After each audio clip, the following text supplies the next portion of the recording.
Edmonton Sports Talk. My God, I loved it. My name's Jay Milne. #Blue. Our sports update deliverer, the Coop. I'm Zachary Kubish, and you're up today. You know what, Reid? You might be on to All right, here's what's going on in the nest.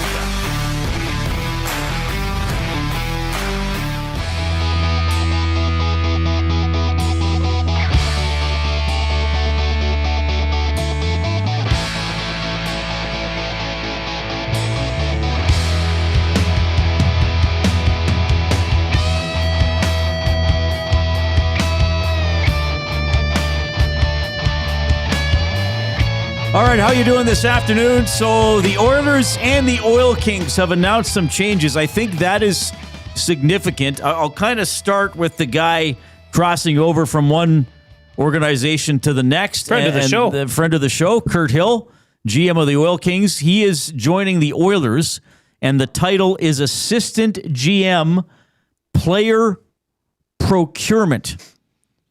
Now, I had to read what that means. So what they were saying is, in his new role, Kurt will lead the player procurement group, which includes pro and amateur scouting as well as undrafted free agents. So that's a pretty significant role. Kurt will lead the player procurement group, which includes pro and amateur scouting as well as undrafted free agents. So in other words, Kurt Hill is in charge of the guys who got to find guys and is doing it himself. So a significant role for him. So I saw this, and I was looking at the list of some of the people who are promoted, and I was like, well, now the Oil Kings need a general manager. And I remember thinking to myself, I wonder if Michael Chan might be in the running for the job. And then I looked down the list. Michael Chan got the job. I've known Michael a while. He used to do stuff with the Golden Bears. He was in Toronto for a while, back with the Oil Kings. He'd been 5 years as the Oil Kings director of scouting, and he also was a video coach and hockey operations coordinator about 10 years ago. So good opportunity for him. I'm excited for Michael Chan.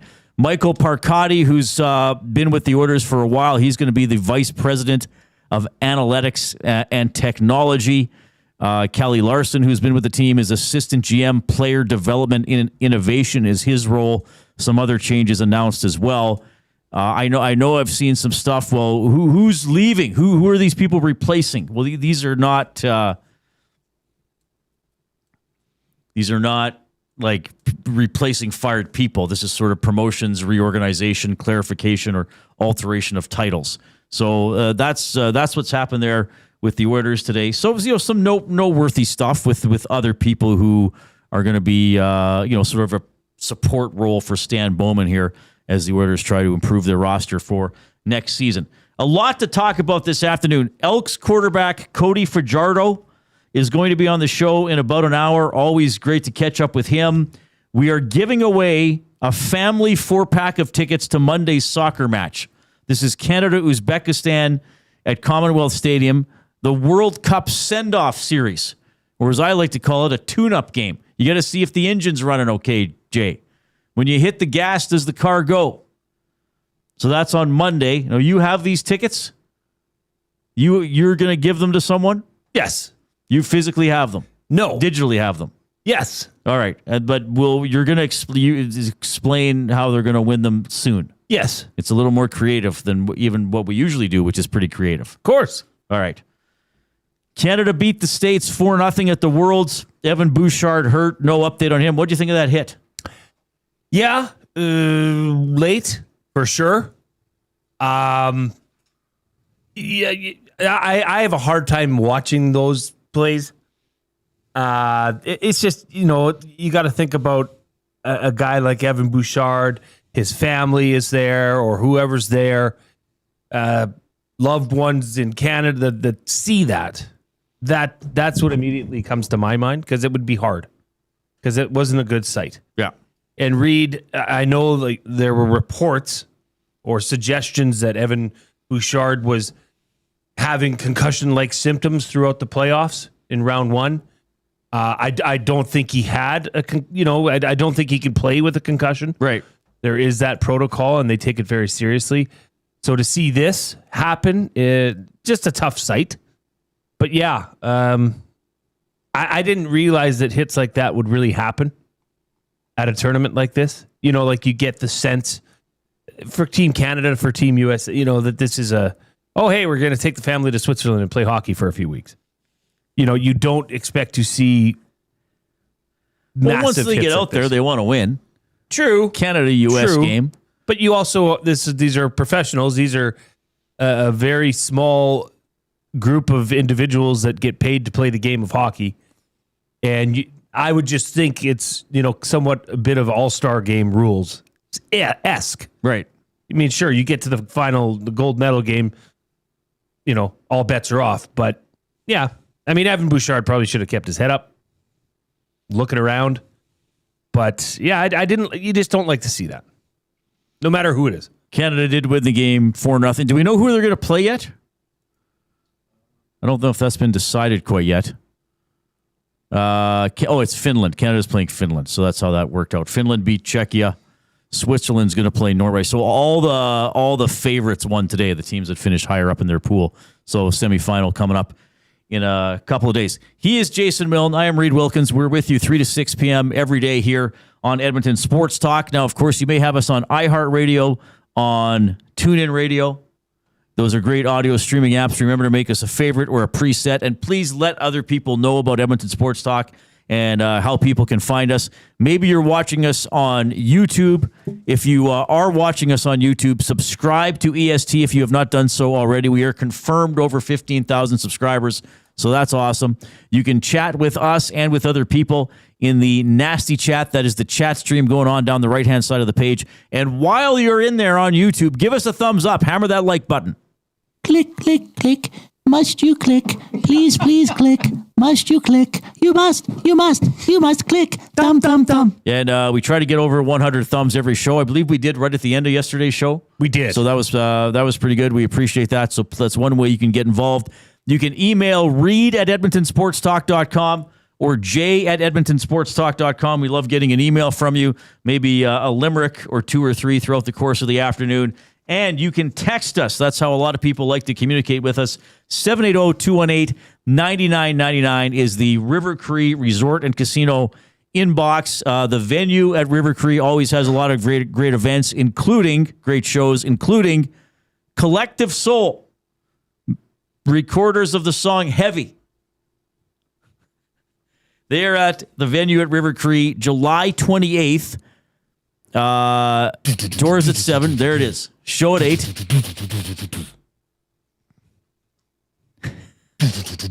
General tickets on sale to the general public tomorrow at 10 a.m. Go to ticketmaster.ca and look for Collective Soul, July 28th at the venue at River Cree. And the River Cree Resort and Casino inbox, again, 780-218-9999. Do you have that song on your board? No, I don't. I wish I did. Okay. I play it all the time. For now, you'll just have to deal with... That is how it goes. That song was on one of the NHL video games. That's what people always bring that up. Oh, okay. Yeah. That'd be a fun summer segment. Video game songs? No. Oh, okay. Well, that would too. But name that tune. Where we pick a song, I whistle it, or... that's a good idea. Like, you know, like... Air guitar. Like... Something like that. I could air drum it. Yeah, or like drum it with like your pen and a... Yeah. When Ben Thompson figured out why I was one-armed air drumming, his mind was blown. Because I would do that, a song would come on, and I would one-arm air drum to the song, whether it was Def Leppard or not. Oh, I wish I was there for that. One day, Ben Thompson, like, you'd see the giant light bulb above his head. He's like, wait a minute. What? The drummer of that band you like, he actually has one arm. I was like, yes. He's like, that's what you're doing when you air drum. I'm like, yes. What did you think I was doing? He's like, I thought you were just being silly. I was like, well, I was, but that's also Rick Allen has one arm and he drums. Now, he has not had one arm his entire musical career. But anyway, well, What? Send me Hernan Salas email, please. All right. Hernan, HERNAN, at EdmontonSportsTalk.com. Yeah.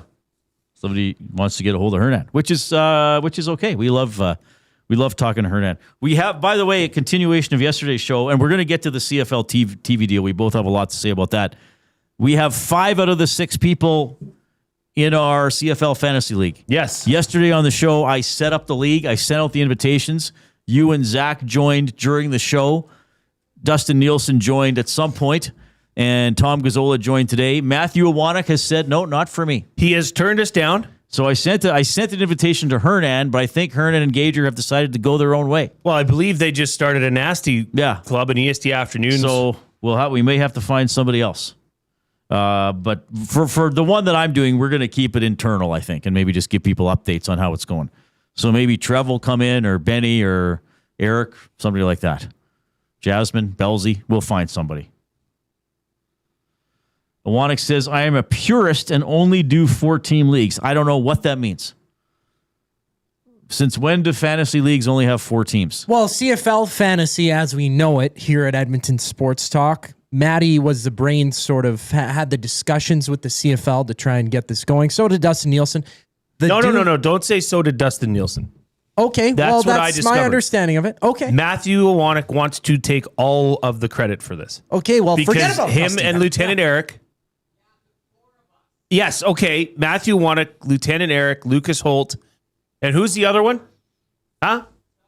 Scott McCord all developed this league long ago.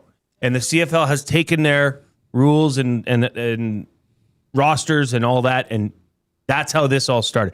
Dustin was the key man to get it to Stuart Johnston's eyes and bring it to his attention. He was the carrier of the message. The Dunya shall go down in history forever as the catalyst for CFL fantasy. In fact, I suggested today on the Lock Shop that on the like a commemorative coin that they flip, that the 4 horsemen the of Canadian the Dunya Mint could make one. should have their faces minted on that coin. It's not a bad idea, Jay. And they should do it as the Mount Rushmore. They should 4 put faces. the faces. Right. Well, what's a Canadian landmark they could use? I don't know. What's that big could Mount put- Robson Or they could put their faces on Canadian geese or something like that. or on Niagara Falls? Maybe have an ode to the river line. Yes, that's very true.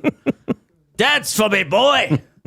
780-218-9999 is the River Crew Resort and Casino inbox. I want to remind everybody, we're pleased to tell you that this segment of the show is presented by the Edmonton Elks. The only way to experience it is being there when it happens. Get your season seats today. Our city, our year. Lock in your season seats at goelks.com/season seats. And again, we will have Elks quarterback Cody Fajardo joining us at 4 o'clock today. Preseason game tomorrow at Clarke against the Stampeders. Final preseason game for the Elks and for the Stamps. And then the regular season starts next week. Isn't there a game Thursday already? And the Elks play on Saturday in Ottawa. We are going to have, during the regular season, every Tuesday at 5, the Mark Killam Show with head coach Mark Killam as part of this show. He's going to join us for a chat, answer questions about what's going on with the team, their previous game, the upcoming game. So we're really privileged to have that opportunity to speak exclusively with Mark every Tuesday at 5 p.m. here on Edmonton Sports Talk. So the new broadcast deal, Jay, is an interesting one. I heard about it this morning when I tuned into the morning show. 6-year deal. Oh, hang on. My ad's playing on the TSN website. Sorry about that. 6-year deal. TSN is still the main partner, Bell Media, right? Bell Media is going to get about 3/4 of the regular season. TSN will still have Thursday and Friday night football. They'll have all but 2 of the 9 playoff games, including the Grey Cup, because next year there's 9 playoff games, not just 5. Now, the change here is DAZN will carry the Saturday night game, right? Saturday at 5. That's going to be like a locked-in thing. There's a Saturday night game.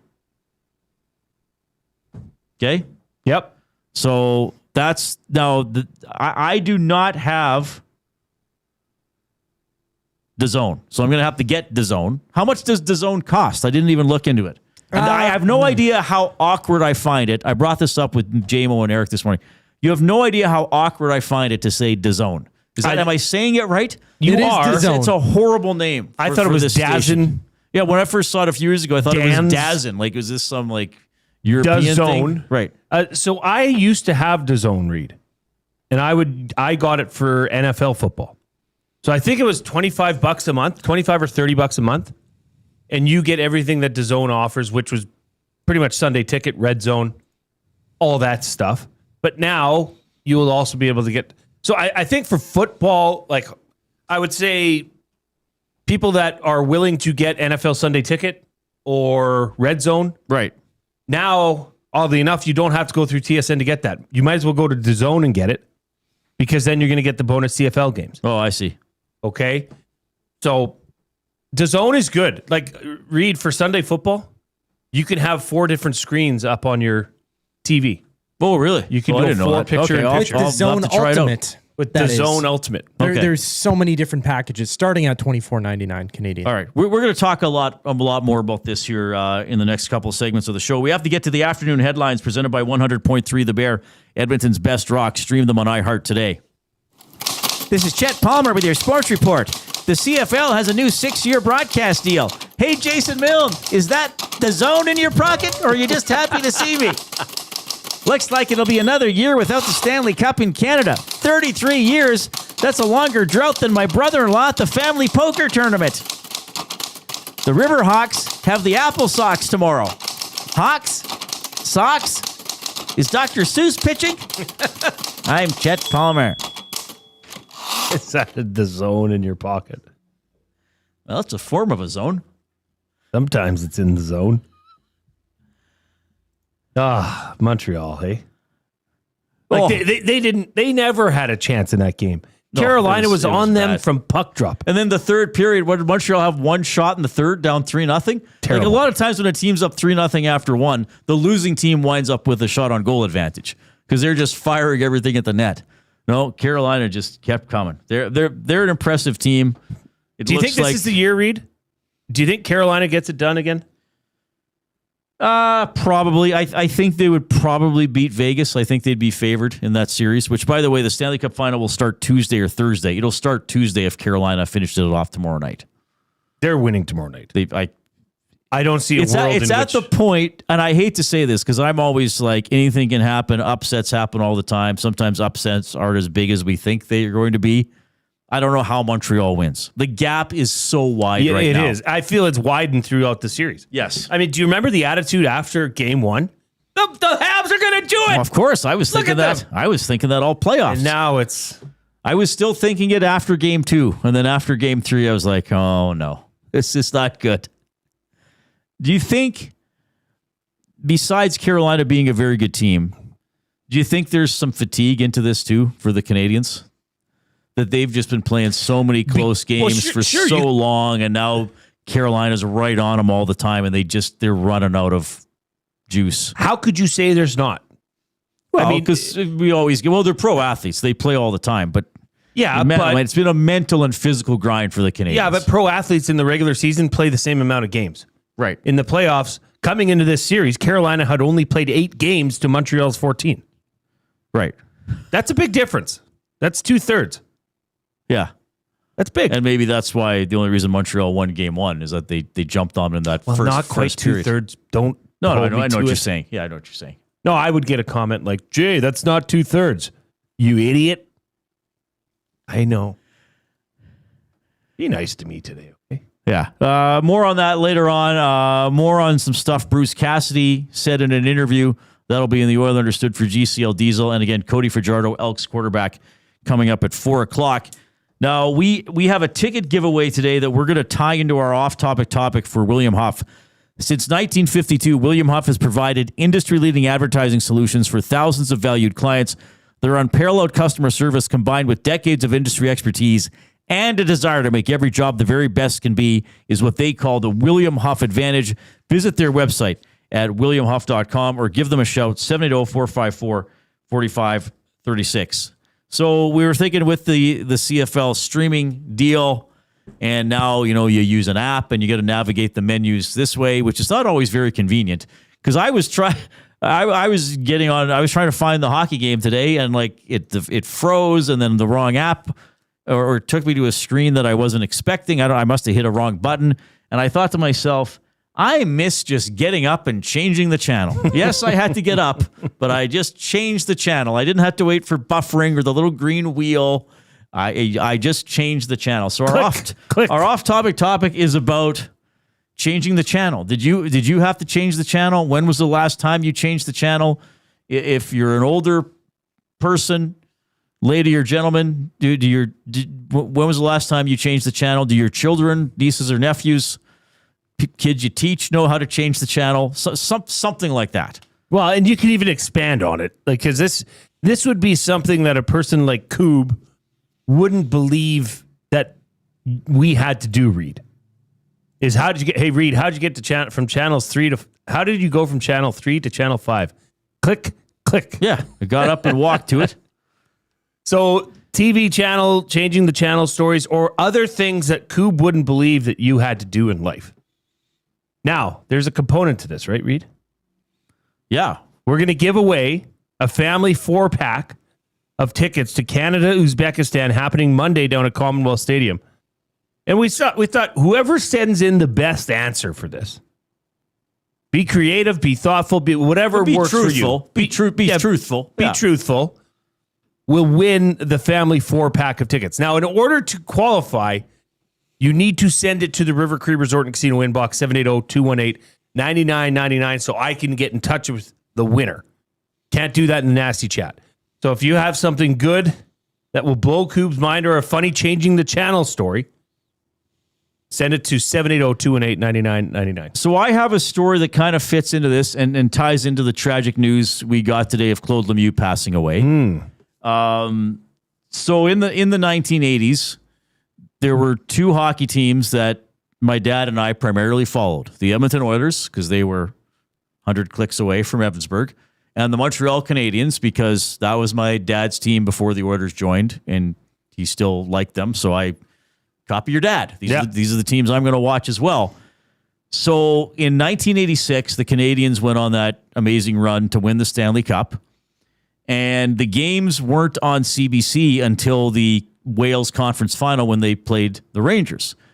They were on the French channel, as we call it, Channel 11, which you couldn't get by Evansburg. So like we had to turn our aerial. I've talked about the rotor, beneath the TV. Like it faced. It faced west, and then to get other channels, we had to have it facing northeast or something like that. So to get ITV, which the Oilers were on some of their regular season games, we had to turn it to get ITV. The reception still wasn't very good. But when you turned it to get ITV, you could also get the French channel out of Edmonton, but not as well. But we must have been watching some other game or heard something on the radio that Game 7 of the second round, the Adams Division final between the Montreal Canadiens and the Hartford Whalers, was going to overtime. And Dad and I thought, well, it's Game 7 overtime.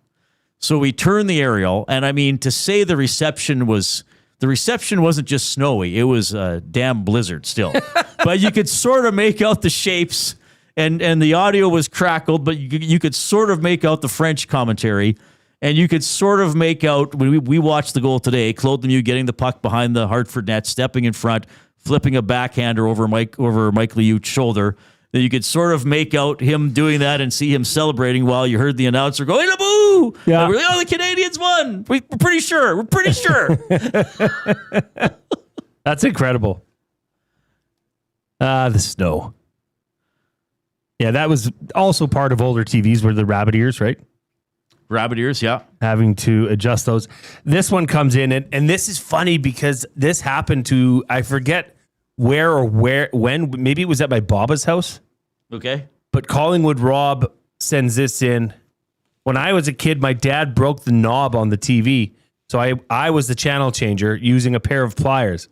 Remember, you'd have to get like a little pair of needle nose and get in on that, and you could turn the channel that way. Right. Oh, that's a great memory.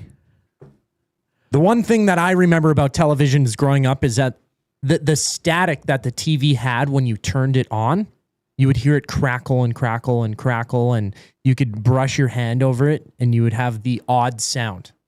Now, the only time I really had to get up and change the channel is when my remote battery died. Like, that wasn't really a thing. Sometimes you'd misplace the remote, and you'd go click it, My mom would always say, "Oh, we used to do that. We used to have 3 channels." And I'm like, "No way." Like, you're telling me there's not like Teletoon at night or anything like 20 years ago? I didn't Penner's believe it as a kid. Pancakes delivers a great one in the nasty chat that 80s kids were their dad's TV remote control. Yeah, pretty much. Hey, can you get up and change it to 5? Yeah. Because that would be it, right? 3, 5. We just had 3 and 5. Yeah. There's 3, 5, 11, and 13. Yeah. If you lived right in And Edmonton. then 8 channel came around with channel 9. Oh, was that what it was? Yeah. Okay. That was a game changer. Yeah, that was huge. Well, yeah, because I remember I often used to like kind of lie on the floor and like look up at the TV, so I was closer to it. So yeah, I probably changed the channel a lot. So well, even on those TVs, Reid, like at a certain time of night, they'd be off air. It would just be the color bars. Yeah, they'd play the national anthem, Right. and it was good night. Yeah, Like that today would never happen. no, they would just show. They would just play some the filler Simpsons or or Friends over and over again. right. But you'd never see them off air. Right. Because back then there was actually physically people monitoring these and putting things on air. all the shows, playing them off tapes and stuff like that. All right, so the off-topic topic, some story about changing the channel or watching TV in the past, and the best story gets the 4-pack of tickets to Canada, Uzbekistan Monday at Commonwealth Stadium. We'll dive in more into this CFL TV deal here in the next couple of segments. Cody Fajardo is coming up at 4. Riverhawks start tomorrow. Maddie Murdoch, their marketing and game day director, will be on the show because a big part of going to those games is all the fun stuff they do at the ballpark. So she'll tell us some of the things happening there as well. Here's the Coop.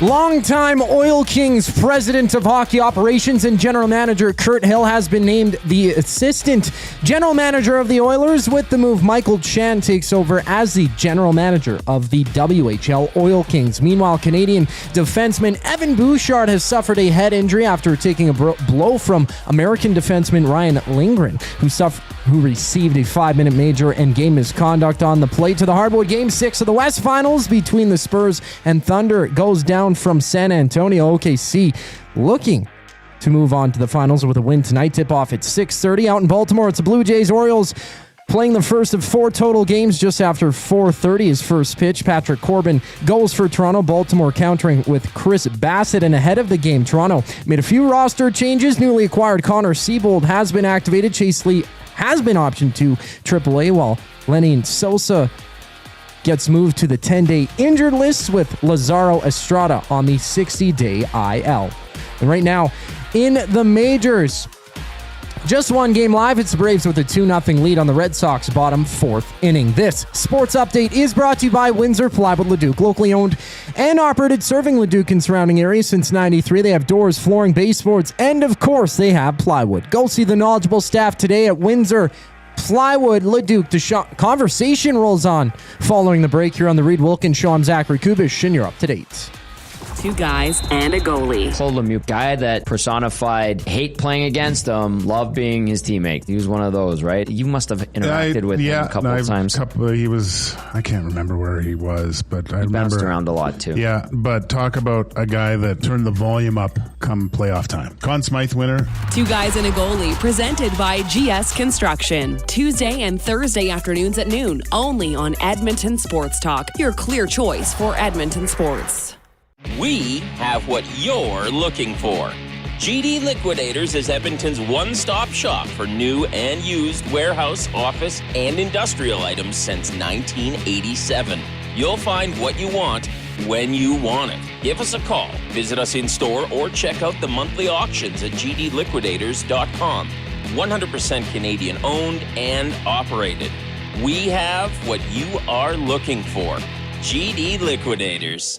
River Cree Resort and Casino and K97 proudly present Prism and Aldanova. May 29th in the venue. Tickets at rivercreeresort.com. River Cree Resort and Casino. Excitement. Bet on it. Edmonton, don't miss Canada Soccer's men's national team as they take on Uzbekistan as part of the send-off series before the 2026 FIFA World Cup. Join us Monday, June 1st at 7 p.m. on Play Alberta Field at Commonwealth Stadium. Tickets available now at Ticketmaster.ca. GCL Diesel has been serving oil country since 1972. From diesel cars to SUVs to pickups. From farm tractors to school buses to a big rig. From diesel generators to forklifts, GCL can test, troubleshoot, and repair all diesel fuel system components. Whether it's injectors, pumps, turbos, filters, or additive, GCL has the parts you need to keep your diesel running the way it should. For genuine diesel parts at wholesale prices, visit GCL Diesel in the West End or online at GCLDiesel.com. GCL Diesel. Diesel understood. The Canadian Brewhouse has a happy hour for any scenario. You finished work early? Happy hour. You finished work because you accidentally hit reply all to the entire company? Big happy hour. Your boss said great job. Happy hour. Your boss said per my last email. Ugh, emergency happy hour. You finally closed the big deal. Happy hour. With a huge selection of ice cold drinks and great food, the Canadian Brewhouse has a happy hour for whatever just happened at work. The Canadian Brewhouse. Your day just got happier.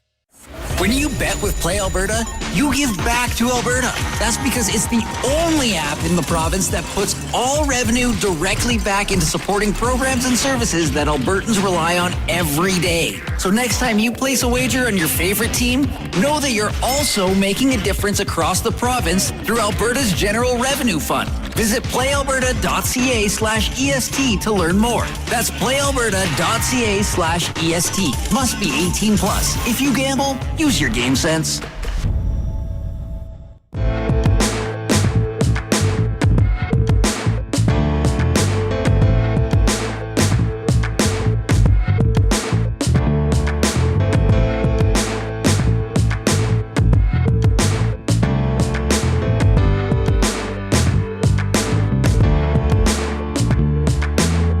Hope you're having a great afternoon. Edmonton Sports Talk presented by Play Alberta. We'll have Jay's Play of the Day in 15 or 20 minutes. That's always fun. Cody Fajardo coming up in half an hour. Portions of this hour presented by Little Buckaroo Design. Since 2015, Little Buckaroo Design in New Sarepta has been saying, heck yeah. Heck yeah. We can do that. From heat press and embroidery to rhinestones, sublimation, DTF, signs, and custom decals. Custom decals? Michelle and her team can make it happen. Stop by the showroom at 5063 Center Ave in New Sarepta. Call 780-984-2872 or check out their website at lilbuckaroodesign.ca. That's lilbuckaroodesign.ca. One of many great local companies we love having on board here at Edmonton Sports Talk. Coop the Corgi was here yesterday. Was he pretty tuckered out last night? Oh, he slept like a little baby. Yeah. Did he? Does he sleep on your bed? Hell no. Oh. No. Where does he sleep? Wherever. Usually by the back door. Oh, really? He doesn't have a bed? He has a bed underneath the TV in our family room. Oh, nice. He'll often, like last night, he really missed April all day. So when we got home, April, wherever she sits, he's at her feet. Oh. And he was so tired yesterday, he got his bed and he grabbed it and started moving it over and pulled it across the room and put it right beside her. No way. So he could sleep beside her. Yeah, he really loves it. We loved having him here. Hopefully you bring him again soon. Oh, I will. So we want to get people's feedback about the CFL broadcast deal, which I think is a significant one. I don't know if they've confirmed the money, but is it not reported to be worth $500 million over 6 years? $500 million, 6 years, so that's around $83 million annually. So pretty significant. Massive. Shared by the league and the teams. We don't know exactly how it's going to be broken up. I thought you made a really good point this morning on your hit on the morning show when you said that the CFL salary cap is $6.2 million. Yeah, it'll go up over the years. And that means the league as a salary cap is $56.5 million. Well, this $83 million eclipses all of that. Right. So this is a major move for the CFL in terms of now how that gets split up, Reid, I don't know. And we're hoping to have Chris Morris on tomorrow. Maybe he can tell us some stuff. Yes. He may not be at liberty to tell us, but we want to ask. Yeah, he is confirmed, by the way. Yes, he is confirmed. We'll get him on. So that'll be good. But before we talk about what it means for hopefully the stability of the league and the future, I know there's been, and I'm one of the people where it's first like, well, I guess I'm going to have to get DAZN. I guess I'm going to have to stream. But I hope people realize how common that is becoming. because I feel like from some of the comments I heard on the morning show and throughout the day that there's either maybe a little bit of lack of realization or people don't even realize how often they're doing it. And now they're being asked to do it for the CFL. So maybe that's just what's different. And we're lucky in Canada because if there's an NFL game that's in the evening or is like a special time slot, it's on TSN. TSN just puts it on. Well, Thursday Night Football, if you live in the United States, is on Prime Video. You have to have Amazon Prime or whatever it's called, right? Yep. There are games on YouTube in the NFL, right? Yep. There are games on Netflix in the NFL. Aren't the Christmas Day games on Netflix? I believe so. These are streaming services. Major League Baseball has games on Apple, do they not? The NHL has Monday Night Hockey on Prime. Yep. If you, for some reason, you didn't have Prime for the last couple of years, you would have missed, 8 or 9 Oilers games? So these streaming, they're channels, as you and I would refer to them. It's more and more common that you're going to have access to a streaming service to watch live sports.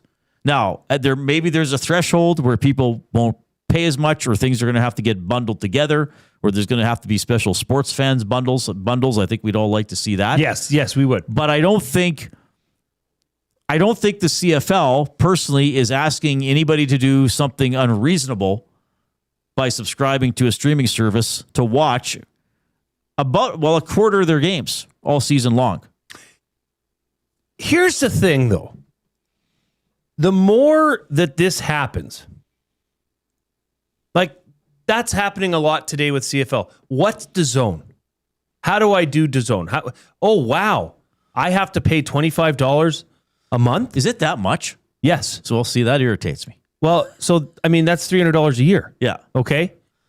I wonder, there's more than just CFL on there. There's NFL. You do get NFL. But then, and this is why stuff like this is always interesting to me, is because TSN and DAZN and YouTube have all partnered up on this. Sure. TSN gets 60 regular season games, 7 playoff games, including the Grey Cup. DAZN gets 21, Saturday Night Football, all that fun stuff. But if a fan is saying, "Oh man, $300, I got to pay an extra $300 to get this," when it's been free all along with TSN or through your provider, man, is there another option? Is there another way? Right. And yeah, there is. Okay, there is other alternative options. Mr. Iwanek in his office is quite often watching the other option, and that's IPTV. I mean, you can find alternative ways to do this.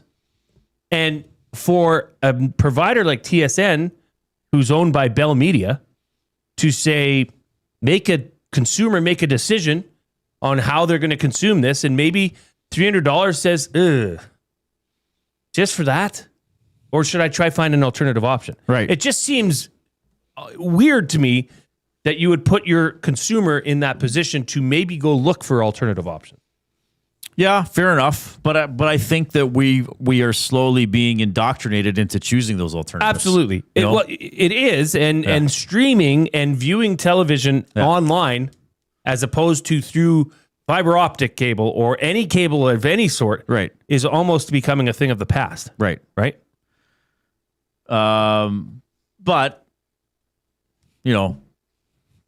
I wanted to watch Grogu run around before the movie came out, so I got Disney Plus. I wanted to watch Pluribus, so I got Apple. I haven't canceled it. Well, you might as well keep it once you have it. But I think people will get used to this. I'm not saying every CFL fan is going to subscribe to it. I think it's also significant that Stuart Johnson was also able to divide up the product, where it was like, well, TSN, you're the only one interested. How much do you want to pay us? There are actually more than one. I mean, I'm sure this is nice for DAZN to say we're adding this. Yes, they want to add subscribers. And once you go to DAZN, you'll see that, okay, along with CFL, you also get all the benefits from the NFL package as well. Right. And if you're a boxing fan, UFC, or I think there's soccer. There's a lot of soccer on there, or football. Right. As they say. But yeah. I mean, Castor 1990 makes a good point here. The problem is the CFL is trying to attract the younger demographic. Gen Z is already dismissive to the CFL. Having to pay for games is another excuse for them not to watch. Now, there is the YouTube component of this, which is going to provide more access to things that generally haven't been televised, like the Combine, all access stuff, behind the scenes. I think that's more of what the YouTube component's bringing. But at the end of the day, Reid, for a league that needs money, this is a huge deal. It's a pretty big deal. It's a huge deal. I mean, right now, I think the average salary is $120-something thousand in the CFL. Right. Well, that's going to go up. Okay. Now, is that going to attract new players? I don't know. I would like to see the CFL take some of this money and advertise their product, like actually advertise. I know the Elks have been doing that. When you go on tsn.ca, you'll see an Elks banner pop up promoting their next game. Good for them. I just wonder, too, what else Stuart Johnston has in store for us. Like he took over as commissioner, April 24th? He officially got the job, so a little over a year. To me, there have already been 3 major announcements. The rule changes, which kind of came out of the blue. Mm-hmm. The change to the playoff format, which kind of came out of the blue. Mm-hmm. And then this, which isn't out of the blue because it was going to be announced at some point, but perhaps the money, the length, and the parameters of it are pleasant surprises. I mean, this guy is not done. Like, he's been saying, okay, I in my mind, he's and he used to work for TSN, don't forget. He's saying, okay, people keep saying the league has to change. Okay, I'm changing stuff. And I think he's probably smart enough to realize if something doesn't work, it can be changed back or fixed when a contract is up or whatever. And I believe, and I'm going to ask Chris Boris this tomorrow. Again, he may not be at liberty to tell me, even if he knows something is going on.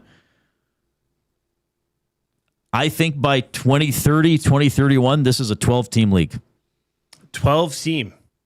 You got 2 divisions of 6. The playoff format can be the new one. 8 out of 12 teams make it. The better teams will get that second life. Like, he's not standing pat. And if you have guaranteed revenue from the broadcast deal, maybe they don't need to build a 40,000-seat stadium in Halifax. Maybe they need a 20,000 and try to fill it, and other people are watching on TV or streaming. You know what I mean? Like, I just think that he's not finished. He clearly is going to keep doing stuff. I think 2030 it's a little aggressive for 3 more teams. Why? Because the common sense thing to do is to add the 10th team. Okay. That I will give you. But I don't think he'll be done. My prediction is he will not be done at 10. I just don't know, Reid. Then you're going to have to cross the border. Then you're going to have to go into the U.S. Okay. But maybe not if the stadium size doesn't have to be 35, 40, 45, 50,000. So they've got guaranteed money coming in with this broadcast deal. Yes. And they're going to have people watching. I mean, people still do watch the CFL on TV. Absolutely. So then maybe you can go to a place like we've been talking about, the Okanagan. Mm-hmm. Okay. We don't need to get 50,000 people out. Let's try to get 20. Pack a smaller stadium. Have a good vibe. Everybody else can stream it or watch it on TV. Maybe it's as simple as Quebec City, Halifax, Kelowna area. Maybe it's Portland, Oregon, a city I've thrown out there, or whatever. I just don't think he's... I mean, why would anybody think that he's done changing stuff? So expansion is the next thing. What do you think of that? Do you like that? I think it's awesome. I think it'd be awesome if it was 12 teams. I'd be thrilled. I would be thrilled about 12 teams, but Canadian teams. Well, that'd be my preference too. Yep. I just wonder what the 12th city would be. I don't think Saskatoon would be an option. I mean, do you go like London or Windsor or something like that? I don't know. Toronto can hardly support the Argonauts. Yeah. Pens Hall says, still doesn't feel great, but at least it's not taking games off TSN that we already watch. Well, yes, it is. They're taking a game a week off TSN. They're taking a game every week from TSN. The Saturday night football game will be only available on DAZN. That's 21 games per year. Now, I don't mind the idea of Saturday Night Football, DAZN owning it. Maddie and I were talking about this, Reid. This is going to be a completely different broadcast as well. Yeah, it's good. They're not using the TSN Like, think talent. of when John Forsland comes into town with the Prime Crew and Adnan Verk is running the intermission, right? You're not going to get Jack Michaels and Louis DeBrusque. You're not going to get Dustin Nielsen and Glenn Suter. Right. This is a totally different broadcast crew. 780-218-9999. Let us know what you think. River Cree Resort and Casino inbox. Jay and I are in the Canadian Brewhouse studio. Catch every hockey playoff moment at the Canadian Brewhouse, the loudest place outside the arena with TVs at every turn. The Canadian Brewhouse, our house is your house. Jay's play of the day when we get back. Cody Fajardo coming up at 4.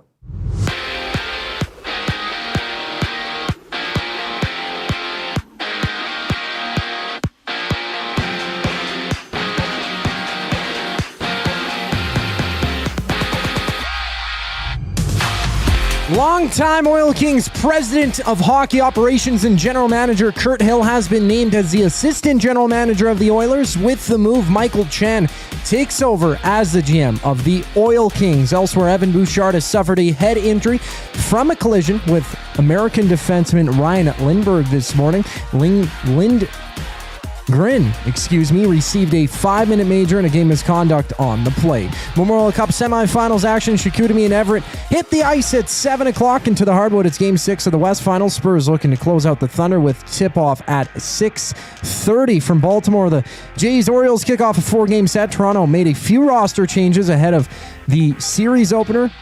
Newly acquired Connor Siebold has been activated. Chase Lee got options to AAA, while Lenin Sosa has been moved to the 10-day injury list, plus Lazaro Estrada makes the 60-day IL as well. Just one game live in the majors, a 2-2 tie between the Red Sox and Braves midway through the 5th.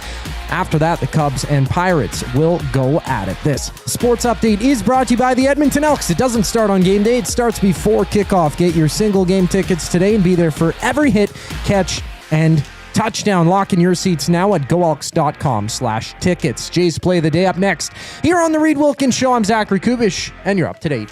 The Oil Stream. I think Montreal's bubble has burst. I think Carolina will win. I would pick Vegas in the Cup final I would pick Carolina over Vegas in the Cup final. But just, again, the way Vegas is playing and the size that they have. And now those bigger guys are playing really well, too, whereas they seemed a little sleepy sometimes in the regular season. And Marner, baby. The Oil Stream, presented by Boston Pizza. Monday, Wednesday, and Friday afternoons at noon. Only on Edmonton Sports Talk. Your clear choice for Edmonton sports. Some of us are walking, others are biking. Together, we are accelerating the pace of MS research breakthroughs. This May, join Sentinel Storage at an MS walk in your community. Sentinel Storage, proud partner of MS Canada. At Firehouse Subs, our subs are freshly toasted, stacked high, and crafted to satisfy. Each sub is piled high with premium meats, melty cheese, and toasted to perfection. Firehouse Subs brings bold flavor to every bite, all served on a freshly toasted roll. But we're not just feeding Edmonton, we're fueling it. Dig into the brisket hat trick, piled with slow-smoked brisket and melty cheese. Or go to the Firehouse Subs fan favorite, the Hook and Ladder. Made to order with smoked turkey, honey ham, and Monterey Jack cheese on a perfectly toasted roll. With 15 Firehouse Sub locations across Edmonton and the greater area, it's easy to grab a hot and hearty sub close to home. Firehouse Subs. Hot, hearty, made to satisfy. River Cree Resort and Casino and K97 proudly present Prism and Aldanova. May 29th in the venue. Tickets at rivercreeresort.com. River Cree Resort and Casino. Excitement. Bet on it. Edmonton, don't miss Canada Soccer's men's national team as they take on Uzbekistan as part of the send-off series before the 2026 FIFA World Cup. Join us Monday, June 1st at 7 p.m. on Play Alberta Field at Commonwealth Stadium. Tickets available now at Ticketmaster.ca. Goodwill is one shopper, finding something I never knew I needed. A jacket, a deal, one donor, letting go of something so someone else can move forward. One program participant, learning, trying, building skills, building confidence, building a future. One purchase, one donation, one job, one choice. Goodwill is the power of one, the power of one, the power of one, the power of one. Goodwill Industries of Alberta. It all starts with one. Somewhere, someone is sitting on a patio that is literally part of the parking lot. They're hot, uncomfortable, and bored. Do not be that person. The Canadian Brewhouse has a rooftop, real turf, misters, fire tables, patio games, big screens, and zero reason to be bored. This summer, your standards are higher than a parking lot, and you know it. The Canadian Brewhouse, Canada's best patios. Looking for flooring? Paramount Flooring has it all. Sales, service, and expert installation with options for every style and budget. Open 7 days a week. We've got you covered. Quick delivery and in-stock deals. Plus, EST listeners get 10% off. Visit ParamountFlooring.ca today.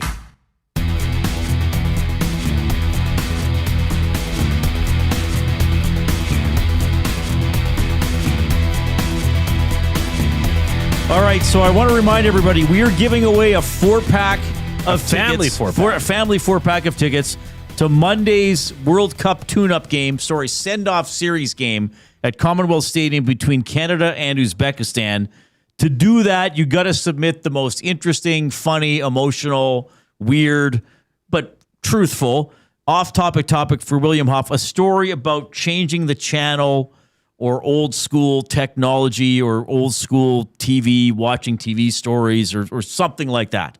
So we've got some good ones. Jay's compiling them. I think we've already got a couple that are going to be finalists. We may have to bring the Coob in at some point to maybe get his vote as well. Raw, and he can say, oh, that one. Yeah, because we're going to give it, and we're going to do this, we're going to give it away around 5:20. By the way, I should have said that earlier. Around 20 after 5. So Mike from Calgary, we got yours. Dave in Section T, Tasty Tom, Collingwood Rob, lots. McLean says in the River Cree Resort and Casino inbox at 780-218-9999. And that's a good question. TSN had a breakdown. It'll probably add just over $1 million salary cap to each team. Oh, wow. Okay. So that's quite a bit.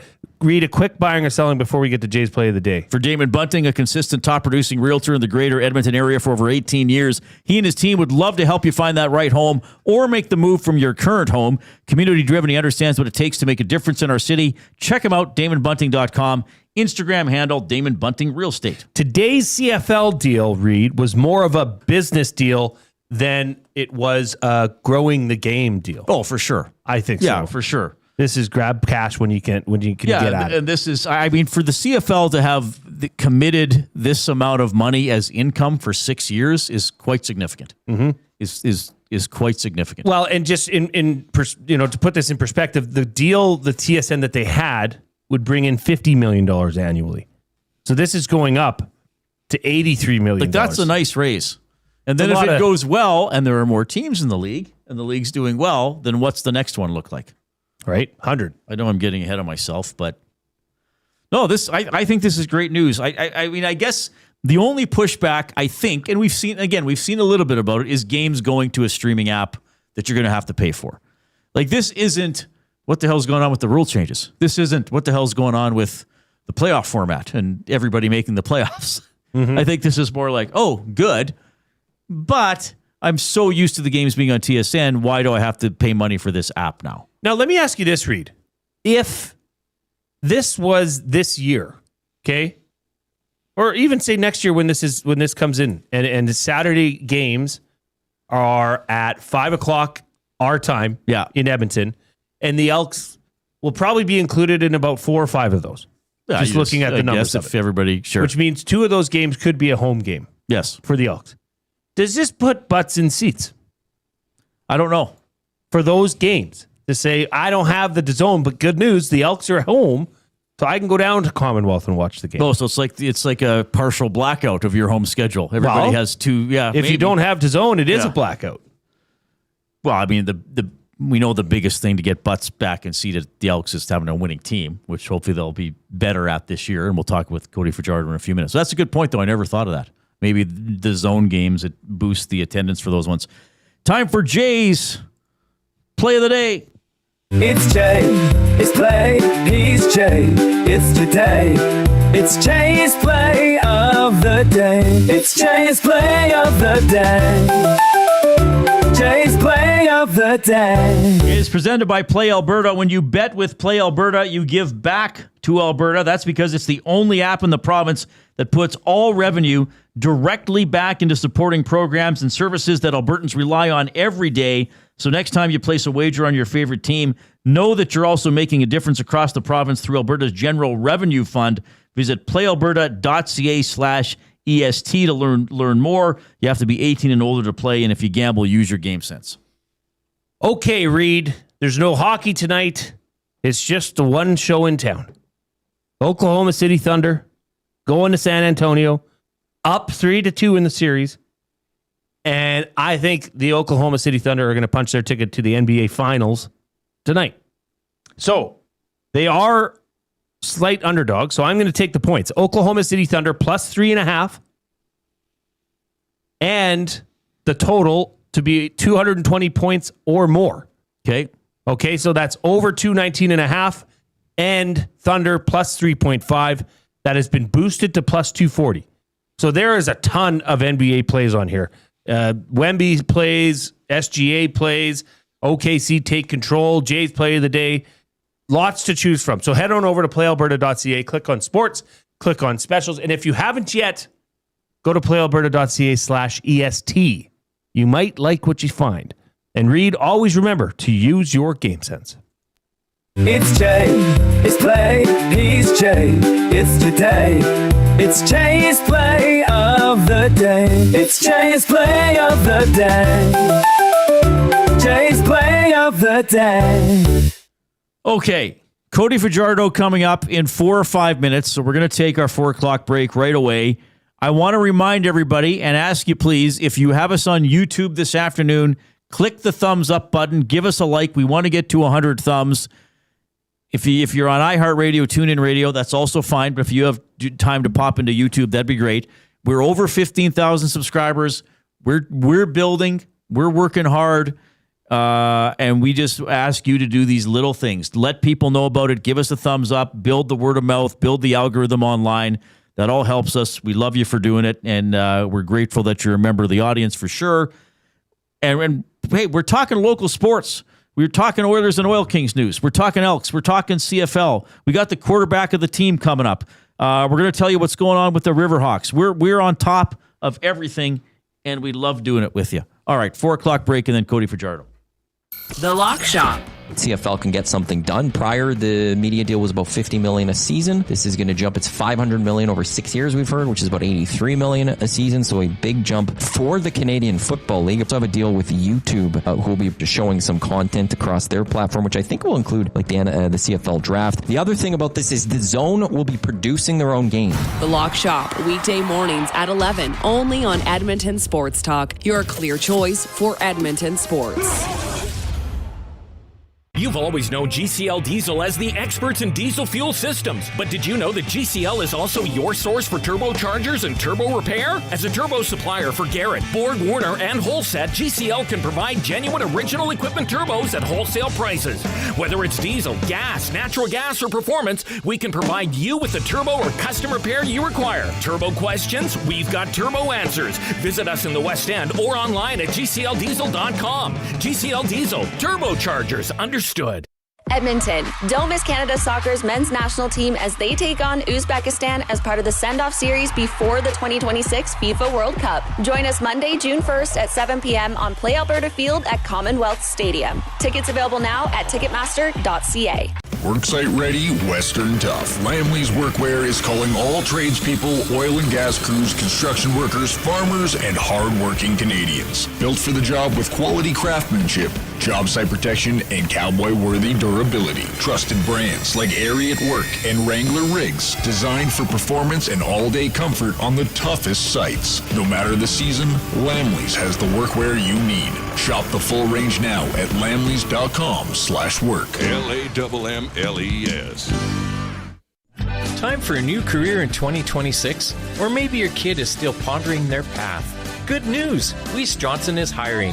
It's Dennis, and not only are we hiring for heating and air conditioning, we're also looking for experienced plumbers and gas fitters. With the growth in residential development, there's no shortage of opportunities at Weiss Johnson. Choose your path with us. Learn from one of the industry leaders, and we will grow together. Receive great benefits and school reimbursement as well. Visit weiss-johnson.com today. It doesn't start on game day. It starts before kickoff, before the first snap, before the noise, before everyone else. This is Edmonton football. The only way to experience it is being there when it happens. Every hit, catch, and touchdown. Season seats, flex packs, groups, single games. There's a way in for everyone. Edmonton Elks, our city, our year. Get your seats now at goelks.com/tickets. You've heard the name, but what does it mean? For over 66 years, William Huff Advertising has supplied signage from screen printing to digital to LED with design, production, and install in-house. It's a one-stop shop for all your signage needs. Edmonton owned and operated, William Huff has been trusted by the biggest companies and teams in the City of Champions and many others across the country to do the job. If you're looking for a way to get the word out about your company or event, they are the answer. Go to www.williamhuff.com. Their results speak for themselves.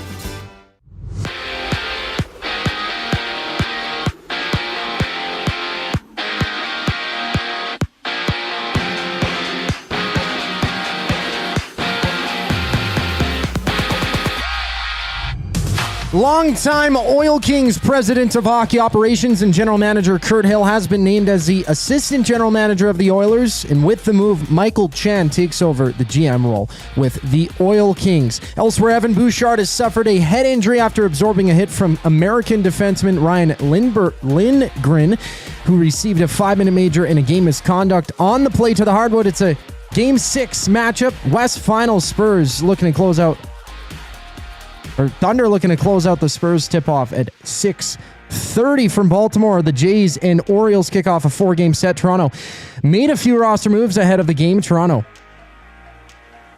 activating newly acquired Connor Siebold, Chase Lee being optioned to AAA, while Lenine Sosa has been moved to the 10-day injured list. In Boston, it's the Braves. Red Sox nodded to a side top of the 6th inning. After that, the Cubs challenged the Pirates. I'm Zachary Kubich. That was your sports update. Hour 2 of the Reid Wilkins Show starts right now.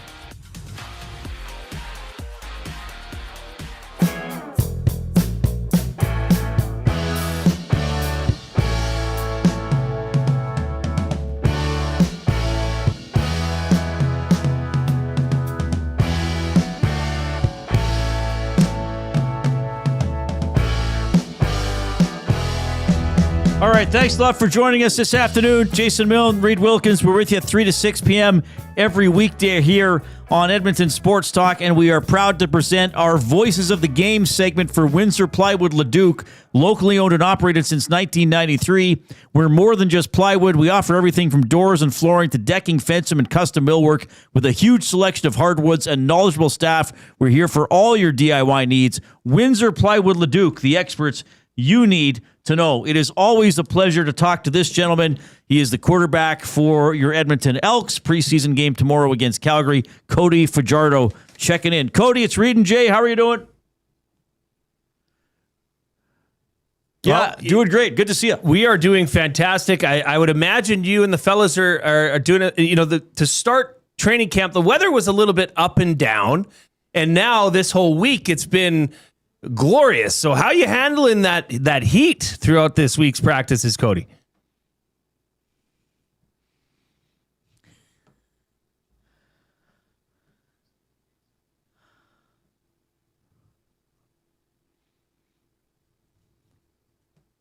Because you want to see what you have. You want to work some timing things. So when you get right into those playoff weather practices to start the year, it just kind of slows the offensive production down a little bit. So this last week was really good for us just to kind of get going how we want to see it, how we want to rep things. But it looks like we got rain coming down next week. So we're going to take advantage of this good weather that we got. Cody, I hate to do this. Stay where you are. Some people have posted in the chat they can't hear Cody, but we can hear him. Koob, is he going out on air for sure? Yeah, no, he is for sure. He is, okay. Yeah, he's back up. Let just put in the chat if people can hear Cody Fajardo. They can. Okay, sorry, now. Cody. I just wanted to make sure that everything was fine. All right. So you're liking the heat. I can see how that would add to enhancing the offensive output during a practice for sure. Cody, we had you on this very show last year. And, well, we had you on a few times, but one in particular where, you know, the team got off to a slower start, and you had suggested that a team that has, you know, pieces that are coming together and really quite a bit of turnover sometimes takes a bit longer to gel and to get together to get on the same page. This team this year doesn't have that same predicament. They've actually added some key components, but the core of the team stayed together. There wasn't all the offseason changes or as many. How much has that, you know, increased efficiency in practice and made things a little bit easier to get off and get going on the same page? Yeah, well, gosh, I don't know how much you guys have spent out watching us during training camp, but this was one of the most competitive, high energy, a lot of good football training camp that I've ever been a part of. And a lot of that is attributed to that. As well as like just understanding the system. We have a lot of guys who understand the system. We're able to be more complex offensively, defensively, special teams.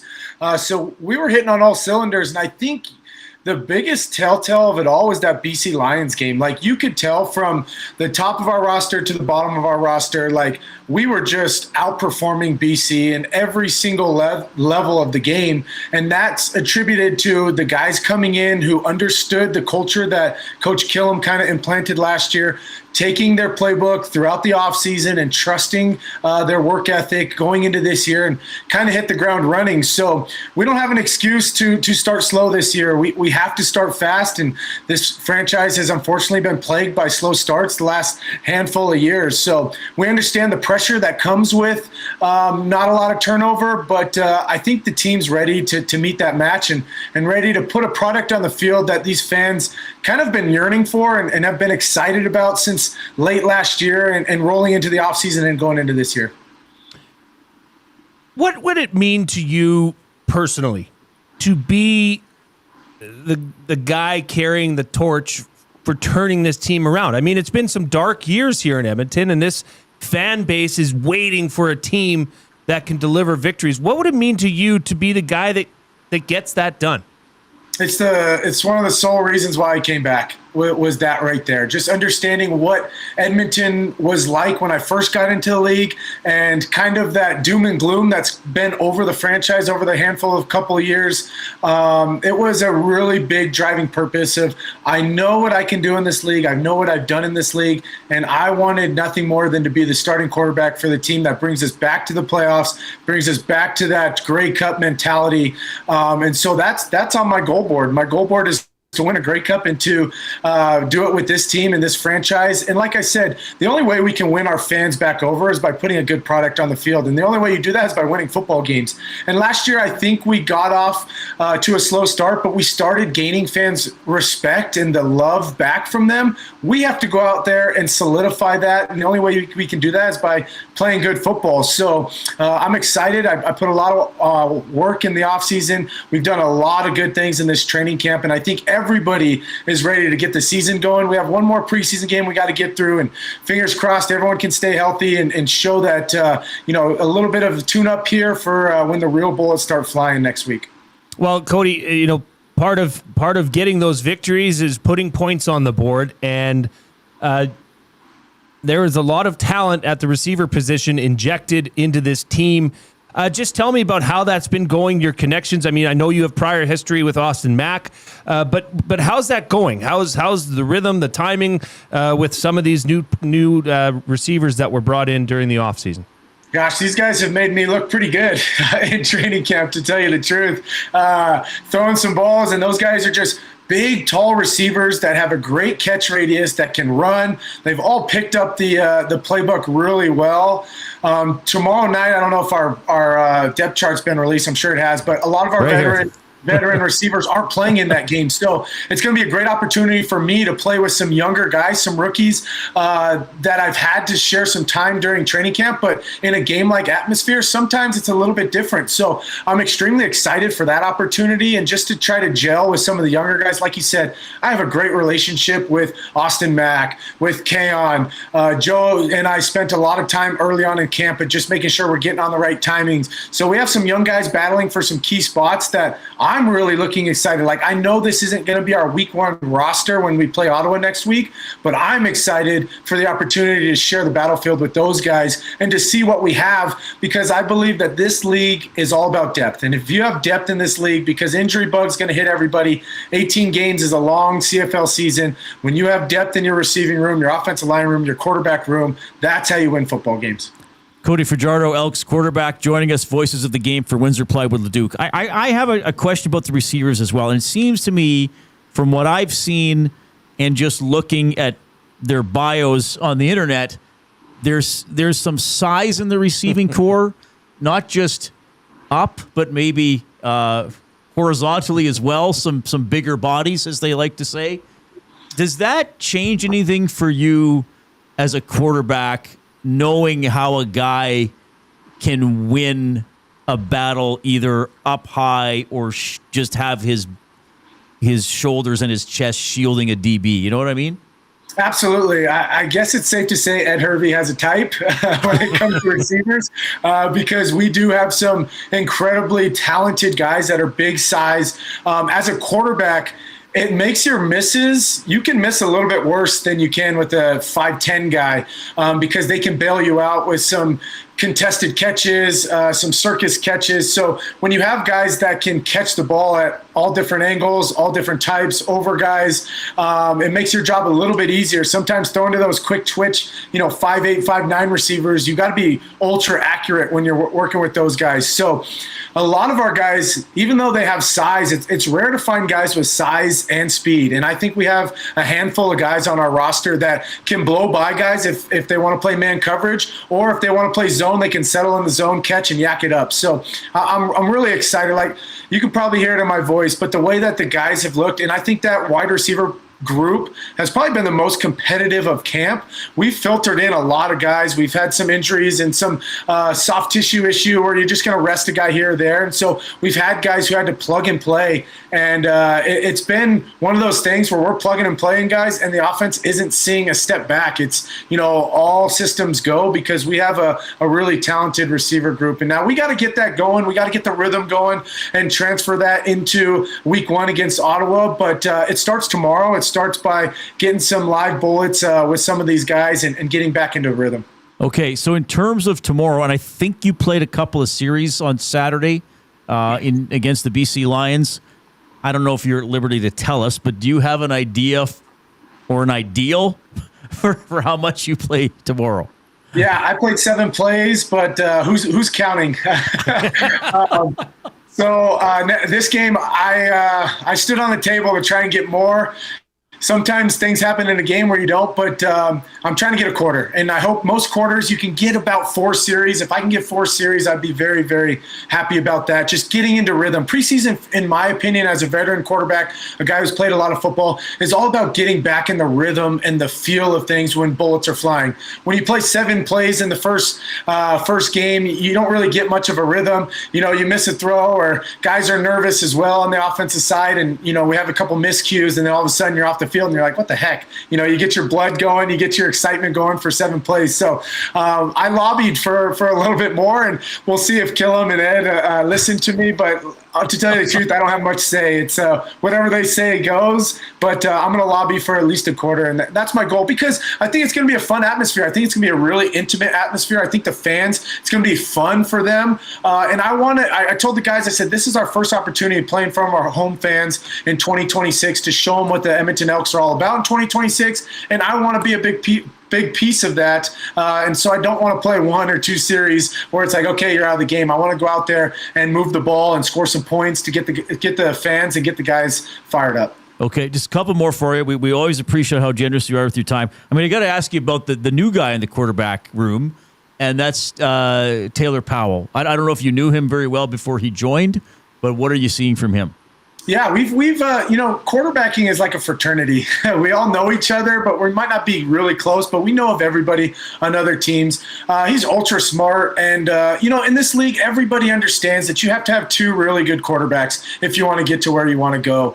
And he's a guy that I would have the utmost faith and excitement and respect if something happened to me that he had to come in and plug and play. Like, the guy's done some great things in this league. He hasn't played much the last couple of years, but in training camp, he's had a great training camp. He's picked up the offense.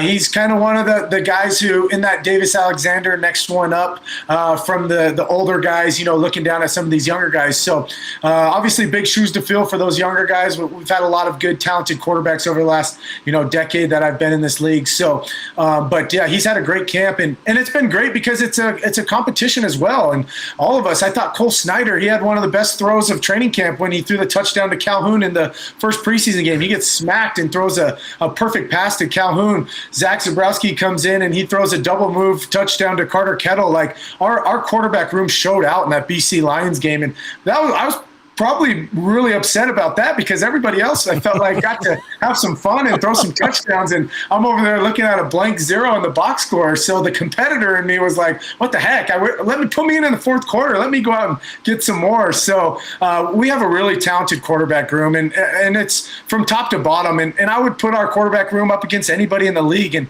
watching what we did in training camp and how efficient this quarterback room was, how well we protected the ball, I would put us up against any room in the CFL, and I would bet big money on that. Okay, I know you're pretty you love the league, but I also know you're pretty busy in training camp. So I don't know how much you saw about this story today, but did you see the TV deal that was announced for the next 6 years after this one? Like, the players talk about that kind of stuff, or is it there too much going on to dive into that with your teammates and in your mind right now? No, absolutely. I think just growing the league is something that has been so exciting for me to see, just from when I first got into the league to where it's at now. And when you see TV deals like this, I read something about how it's going to inject somewhere around $30 million into teams. That's you're pushing, when you're talking about extra millions for teams, salary cap goes up, your food gets better, your travel gets better, like just those things that people don't really think about. They think about salaries, but there's a lot of things that go into professional sports that when that starts happening, guys stay healthier. So now your product on the field is better because you get to play your starters longer, just because you have better access to maybe some physical therapy stuff. So when you have an influx of money like that, it's really exciting for me as a player. I wish I could play 10 more years because it sounds like there's good money down the pipeline for these guys. But, the one thing I'm interested and intrigued in is what the U.S. deal is going to look like. They haven't really talked much about that. And as an American guy and my family watching every game, I know we're with CBS Sports right now. I love the ESPN Plus model. My family can watch every game on the ESPN Plus model. With the CBS Sports, it's a little bit tougher because they pick one game or two games a week when the NFL's not on. But when the NFL gets on, it's usually about one game a week. So a little bit harder for my family to watch games if they don't have, TSN or don't buy a subscription through that. So I'm interested to see how that shakes out. But other than that, I think it's a great deal for the league. It's a really good deal for the players because there's going to be an influx of money that's going to benefit and make this professional sports league feel even more incredible.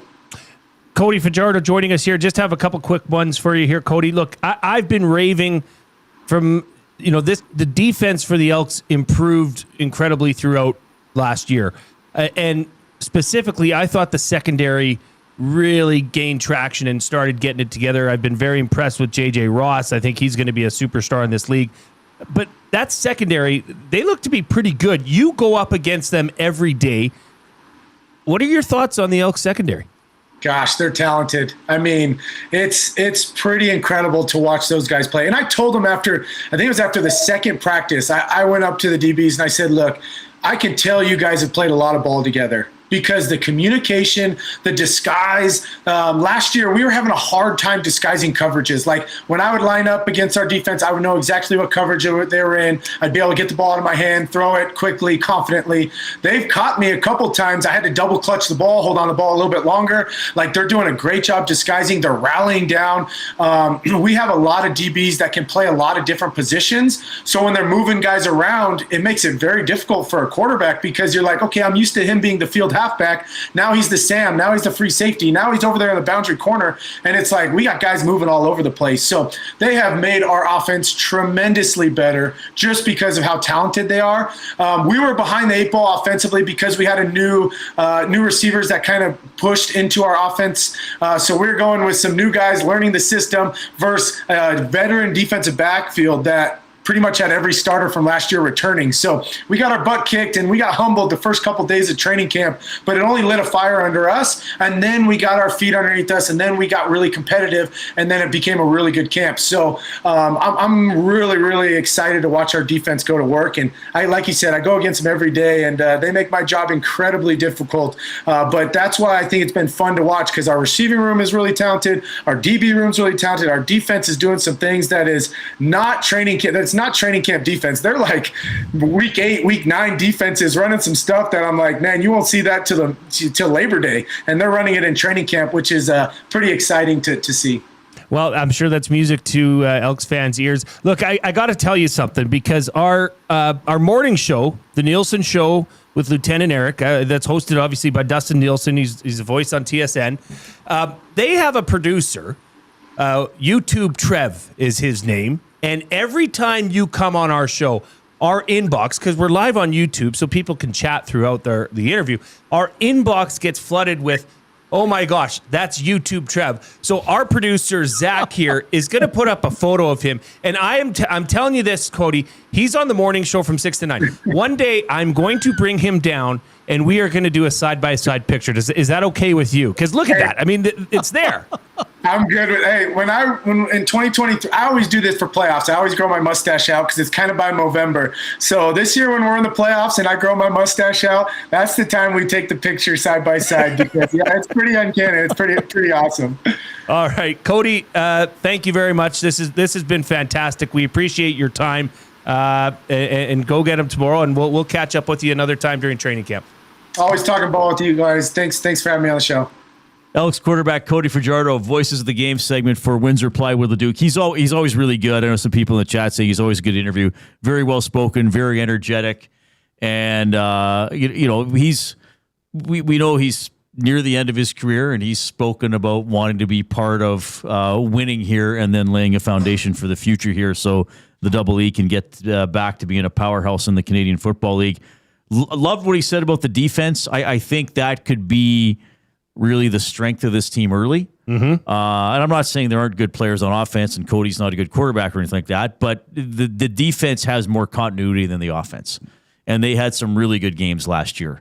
And they've added one of the best pass rushers in the CFL, Malik Carney. Right. And we were talking about it earlier, but right now, like it looks like there's a battle going on at training camp at middle linebacker. Okay, so who is this between? This is between Brock Mogensen and Nick Anderson. But Nick Anderson is Nick Anderson. He's outstanding. He's outstanding. He's rookie of the year. I'll tell you one thing. I mean, if you look at this depth chart right in my hands, and you look across the board on defense, and Maddie made a good point. Every one of these players are the perceived starter in week 1.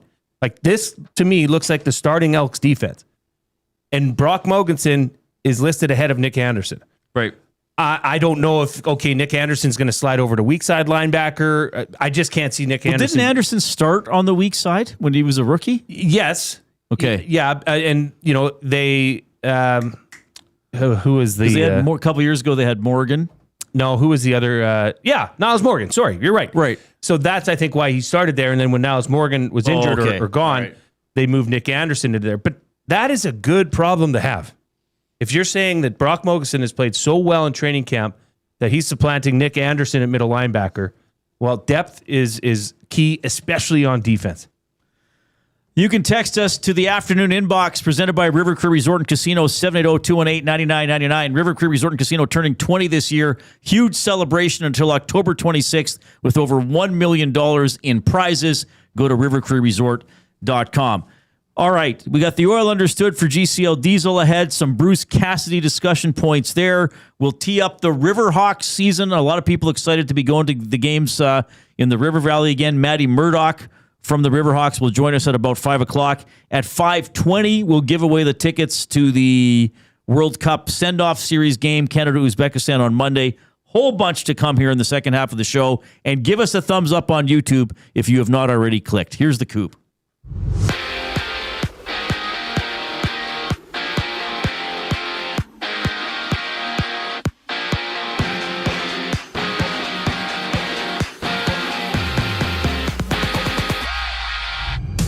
Longtime Oil Kings president of hockey operations and general manager Kurt Hill has been named as the assistant general manager of the Edmonton Oilers. With the move, Michael Chen takes over as the GM of the Oil Kings. Elsewhere, Evan Bouchard has suffered a head injury, absorbing a hit from USA defenseman Ryan Lindgren earlier today. Lindgren received a 5-minute major in a game misconduct on the play. To the hardwood, it's Game 6 of the West Finals. Thunder looking to close out the Spurs with a win tonight. Tip-off at 6:30. And from Baltimore, the Jays-Orioles kick off a 4-game set in about 10 minutes. Toronto making a few roster moves ahead of the contest. Newly acquired Connor Siebold has been activated. Chase Lee got option to AAA, while Lenine Sosa has been moved to the 10-day injured list. In Boston, it's the Braves. Red Sox underway. Atlanta exploding with 6 runs, 8-2 lead for them. Top of the 7th inning. Cubs. Pirates are also warming up, and later on it's the Astros taking on the Rangers. This sports update is brought to you by Windsor Plywood Leduc, locally owned and operated, serving Leduc and surrounding areas since '93. They have doors, flooring, baseboards, and of course they have plywood. Go see the knowledgeable staff today at Windsor Plywood Leduc. More with Reid Wilkins, Jay Milne. Following the break here on Edmonton Sports Talk, I'm Zachary Kupish, and you're up to date. The Nielsen Show with Lieutenant Eric. TSN's Craig Button joining us. I've just been out riding the bike, spending some time. We're going to go for a hike tomorrow and just trying to get outdoors and get out on a kayak. And you'll be better than Dustin. I do kayak, Dave, and it doesn't take much to be better than Dustin. I mean, all you got to really do is stay afloat, and you're already better than Dustin. So The Nielsen Show with Lieutenant Eric. Weekday mornings, 6 to 9. Only on Edmonton Sports Talk. Your clear choice for Edmonton sports. When you bet with Play Alberta, you give back to Alberta. That's because it's the only app in the province that puts all revenue directly back into supporting programs and services that Albertans rely on every day. So next time you place a wager on your favorite team, know that you're also making a difference across the province through Alberta's General Revenue Fund. Visit playalberta.ca/EST to learn more. That's playalberta.ca/EST. Must be 18 plus. If you gamble, use your game sense. When you cater with Royal Pizza, you're getting the same great pizzas, pastas, and salads you love, just bigger and built for a crowd. Perfect for teams, offices, or parties, Royal Pizza's catering brings real value around $10 per person. Delicious, high quality, and easy. If you like their pastas, you'll love their catering pastas even more. Visit royalpizza.ca or contact your local store for exact pricing and details. So come on home, Royal Pizza, still making it great. Edmonton, don't miss Canada Soccer's men's national team as they take on Uzbekistan as part of the send-off series before the 2026 FIFA World Cup. Join us Monday, June 1st at 7 p.m. on Play Alberta Field at Commonwealth Stadium. Tickets available now at Ticketmaster.ca. At Firehouse Subs, our subs are freshly toasted, stacked high, and crafted to satisfy. Each sub is piled high with premium meats, melty cheese, and toasted to perfection. Firehouse Subs brings bold flavor to every bite, all served on a freshly toasted roll. But we're not just feeding Edmonton, we're fueling it. Dig into the brisket hat trick, piled with slow-smoked brisket and melty cheese. Or go to the Firehouse Subs fan favorite, the Hook and Ladder. Made to order with smoked turkey, honey ham, and Monterey Jack cheese on a perfectly toasted roll. With 15 Firehouse Sub locations across Edmonton and the greater area, it's easy to grab a hot and hearty sub close to home. Firehouse Subs. Hot, hearty, made to satisfy. When gambling, set a budget before you play. Stay informed and visit GameSenseAB.ca to learn how. Remember, if you gamble, use your game sense. Hey sports fans, I'm Alistair Johnston with Canada Soccer. The biggest sporting event in the world is coming to Canada this summer, and we hope that you're just as excited as we are. It's a once-in-a-lifetime opportunity, and I can't wait to share it with the whole country. Sentinel Storage, official storage partner of Canada Soccer. Decades of experience and a passion for excellence we call the William Huff Advantage. Visit us online at williamhuff.com.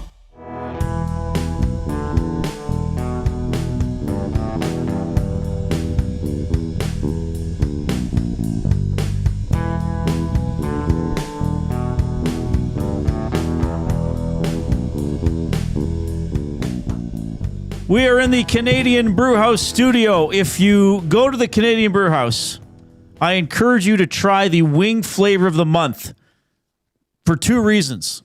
They're delicious, and it's almost the end of the month, so you got to try them quick here. It's the roasted jalapeno poblano, spicy, bold, and bursting with roasted pepper flavor. Get them while they're hot. Get them while they're hot. For a limited time. Canadian Brewhouse, and we're in the Canadian Brewhouse studio. I do not know. Sometimes I just do things, and they happen as they happen. Hey, on that magical sheet of yours, do you happen to know what the next wing flavor of the month is? I don't have it, actually. I better get it soon. Somebody with the Brewhouse better send it to me. Reid, we had a discussion about the announcement that the CFL made today, the new television deal with TSN, DAZN, YouTube. It's going to be bringing in, over 6 years, $500 million. Adam in Quebec City says, Stuart Johnson has proven now 3 times that he's willing to touch the third rail with this league. So on top of Halifax and Quebec City, which have been bandied about, let's throw another expansion candidate out there that might be touching another third rail, and say Saskatoon. I wonder about that. Because you know it would work. You know it would work.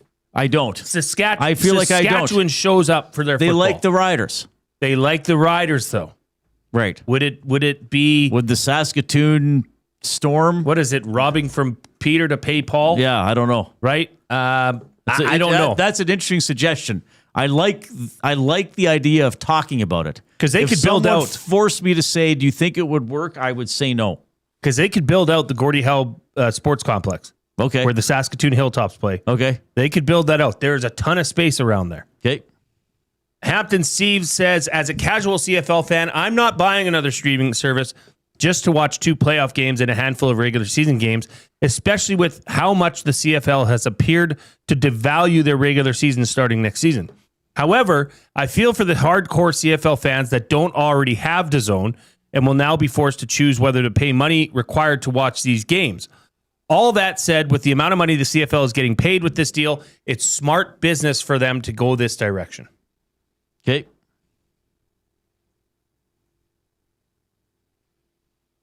JD says, I can't... This, so our off-topic topic for William Huff was changing the channel on old televisions. Yes. And other things and stories about you having to change your channel or old televisions, with all this streaming talk today.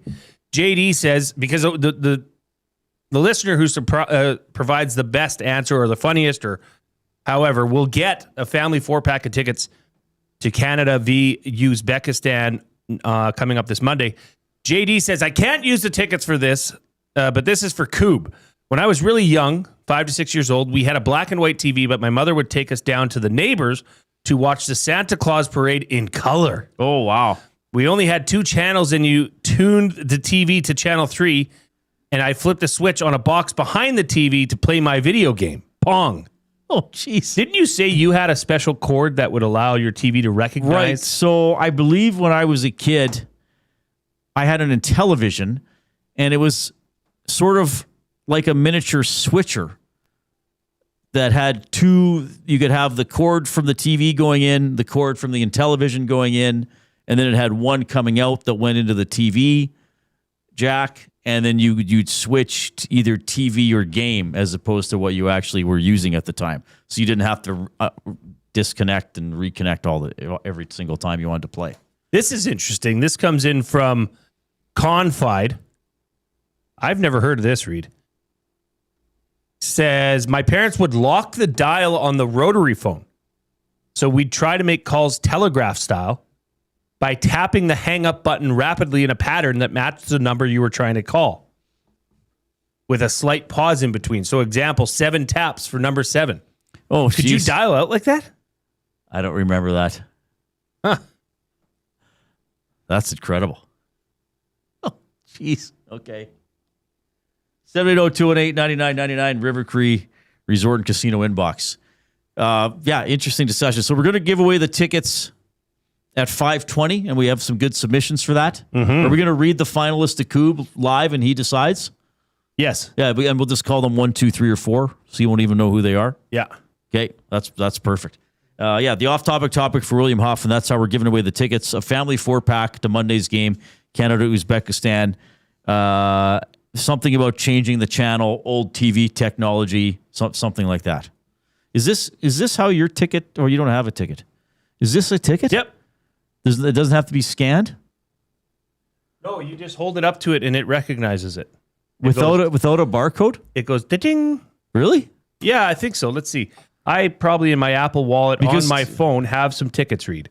See, here's tickets. See, that's what the Riverhawks ticket looks like. Right. So there's a that QR. has a QR code. My Elks ticket for tomorrow does not have a QR code. Now I'm sitting in the media section, but they still got us. They ticketed it. That's what like the Oil Kings tickets look like. And they can scan that? Yeah. Oh wow. It's wavelengths, man. Oh, so it's this thing. Is that what that means up there? Yeah. The Wi-Fi signal? Sure. Yep. This is crazy, man. Technology's creeping me out. Ugh. Been a technological. What's next? You just scan my blood and you know who I am? Oh no! Next thing you know, you'll just walk up and the system is you. That you are the ticket. They scan you. My bio form is the ticket. They scan the chip in your behind your left ear that the COVID vaccine gave me. Yes, along with my tail. Well, that explains a lot. A friend of mine claimed he could use a payphone using a thumbtack to replicate coins being inserted. That's from Les. I've never heard of that one. Thumbtacks instead of coins? Sorry, what was that? Les says a friend of mine claimed he could use a payphone using a thumbtack to replicate coins being inserted.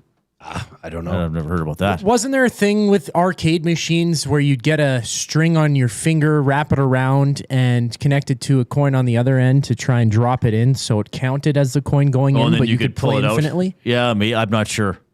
I've seen that in like movies and stuff. I don't know if it's real though. I don't know if any of this is actually real. Yeah, No, I don't know. actually, somebody probably tried it at some point. Who knows? I would've done it.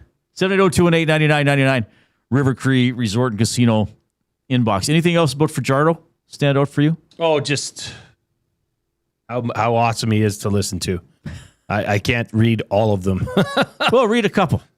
Let's see here. Cody Fajardo is the leader that this team needs. Playoffs are definitely not in doubt. I think this person says they're going to make the playoffs. Well, I hope so. Cody Fajardo is YouTube Trev's long-lost brother. That'd be amazing.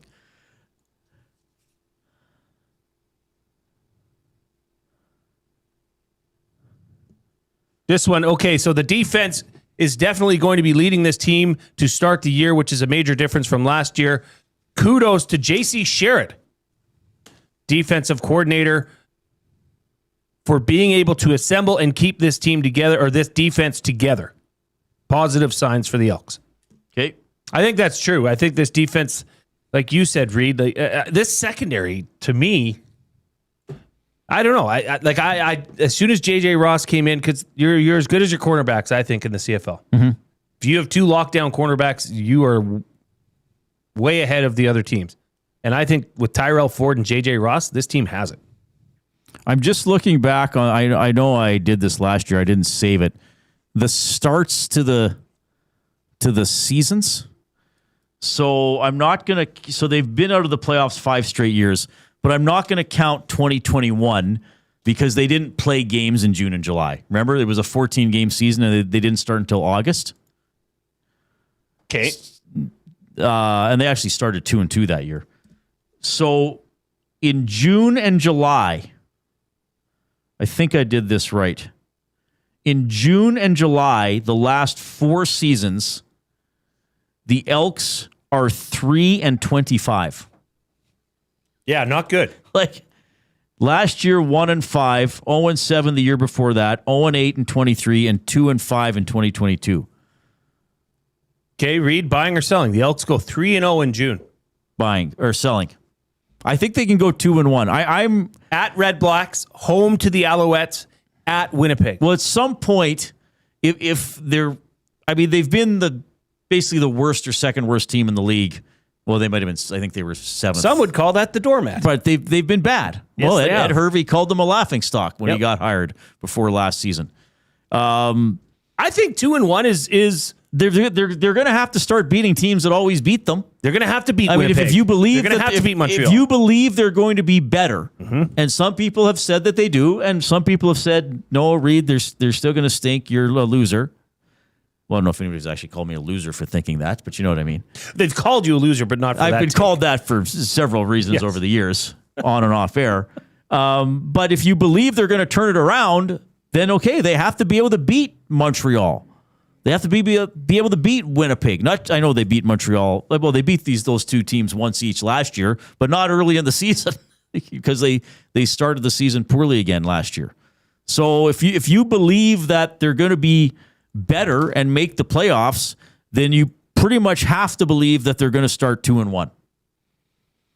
So last year, lost at BC, had a bye week, lost a home game to Montreal, lost in Winnipeg, won a home game against Ottawa, lost a home game to BC, had another bye week, lost at Saskatchewan, so that was to the end of July, so they were 1-5, and then they lost their first game in August to Hamilton and were 1-6. And then they got up to 7-9. They won 6 of their next 9 games. So if they would have started 2-1 last year instead of 0-3, they would have been 10-6 after week 16 instead of 7-9. Yeah, good point. So if you believe there's a turnaround coming, they're going to have to start asserting themselves against the teams that have been the traditional powers in recent years. What's that handle? TWPG 204. Elks will cook this year. Well, let's hope so. Tell you what, give us a thumbs up if you're on YouTube. We need 30 thumbs to get to 100. Still a lot of time left in the show, but do not be a pleasure delayer. Get in there and click. What did Bruce Cassidy say? And does it make you think that he might be coming to the Oilers at some point? After all, we have the Oil Understood for GCL Diesel next.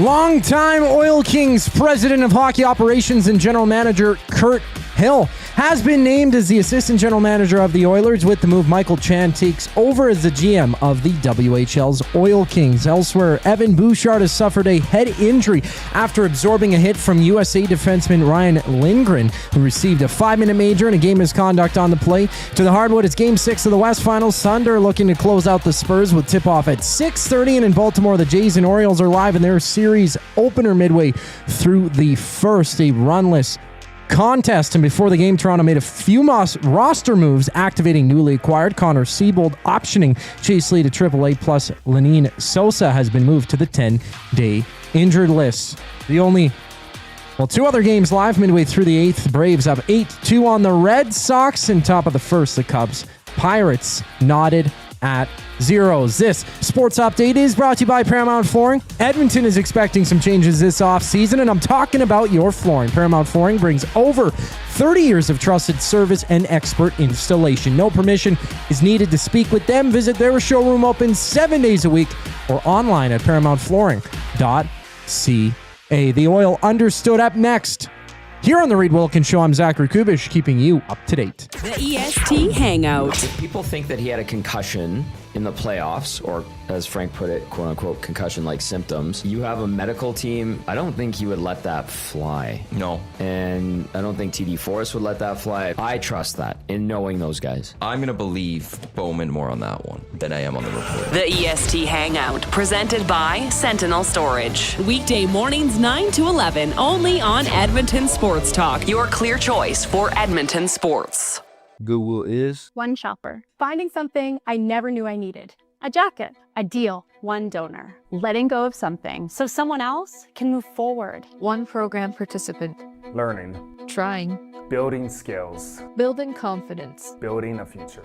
One purchase, one donation, one job, one choice.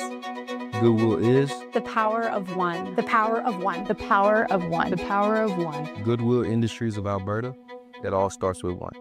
Edmonton, don't miss Canada Soccer's men's national team as they take on Uzbekistan as part of the send-off series before the 2026 FIFA World Cup. Join us Monday, June 1st at 7 p.m. on Play Alberta Field at Commonwealth Stadium. Tickets available now at Ticketmaster.ca. Looking for quality building materials and friendly advice? Visit us at Windsor Plywood Leduc, family owned and locally run since 1993. From interior materials for doors, flooring, baseboards, and all the finishing touches to all you need for your outdoor projects like cedar lumber for decks and fences, plus all the plywood you'd need. Our full-time on-staff carpenter can help with anything odd-sized or custom, and from domestic hardwoods to exotic selections, we've got you covered. And if we don't have it, we'll track it down for you. Windsor Plywood Leduc. We're the experts you need to know. When you bet with Play Alberta, you give back to Alberta. That's because it's the only app in the province that puts all revenue directly back into supporting programs and services that Albertans rely on every day. So next time you place a wager on your favorite team, know that you're also making a difference across the province through Alberta's General Revenue Fund. Visit playalberta.ca/EST to learn more. That's playalberta.ca/EST. Must be 18 plus. If you gamble, use your game sense. Hey sports fans, I'm Alistair Johnston with Canada Soccer. The biggest sporting event in the world is coming to Canada this summer, and we hope that you're just as excited as we are. It's a once-in-a-lifetime opportunity, and I can't wait to share it with the whole country. Sentinel Storage, official storage partner of Canada Soccer.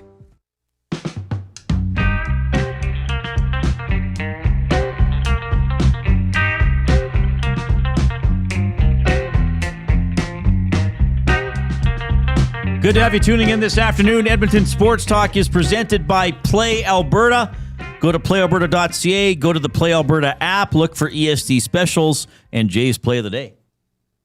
So heading over to playalberta.ca, click on sports, click on specials, EST specials.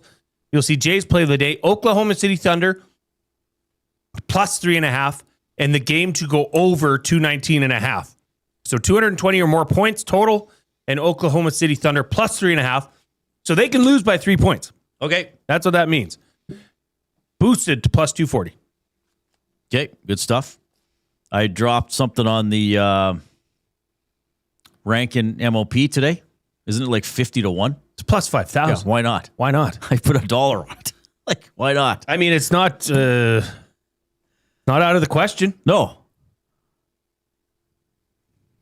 He was outstanding last year. Maybe he could be the outstanding player in the league. If he can be more consistent this year, because we all remember the great Justin Rankin games. Yeah. But then there were a few stinkers mixed in there where he was really limited.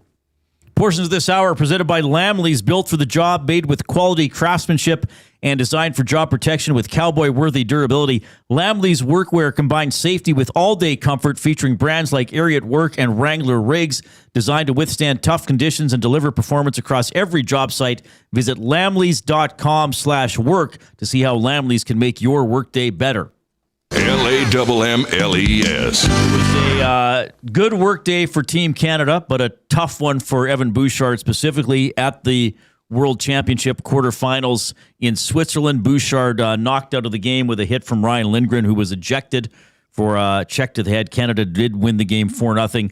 Misha Donskov, I don't know if we talked about that enough. Remember, Luke threw his name out as an Oilers head coaching candidate. Yes. Misha Donskov coaching Team Canada at Worlds. Didn't have an update on Bouchard. What is it? Canada, Finland in the semis. Cube in a couple days. So that's the next opponent for Canada over there. And we have the oil understood for GCL Diesel, providers of the best diesel engine components around. From turbochargers to injectors, fuel pumps to sensors, they are the critical engine component experts. Proud to serve Edmonton and Northern Alberta for over 50 years, and now a partner of Edmonton Sports Talk and the Reid Wilkins Show. GCL Diesel. Diesel!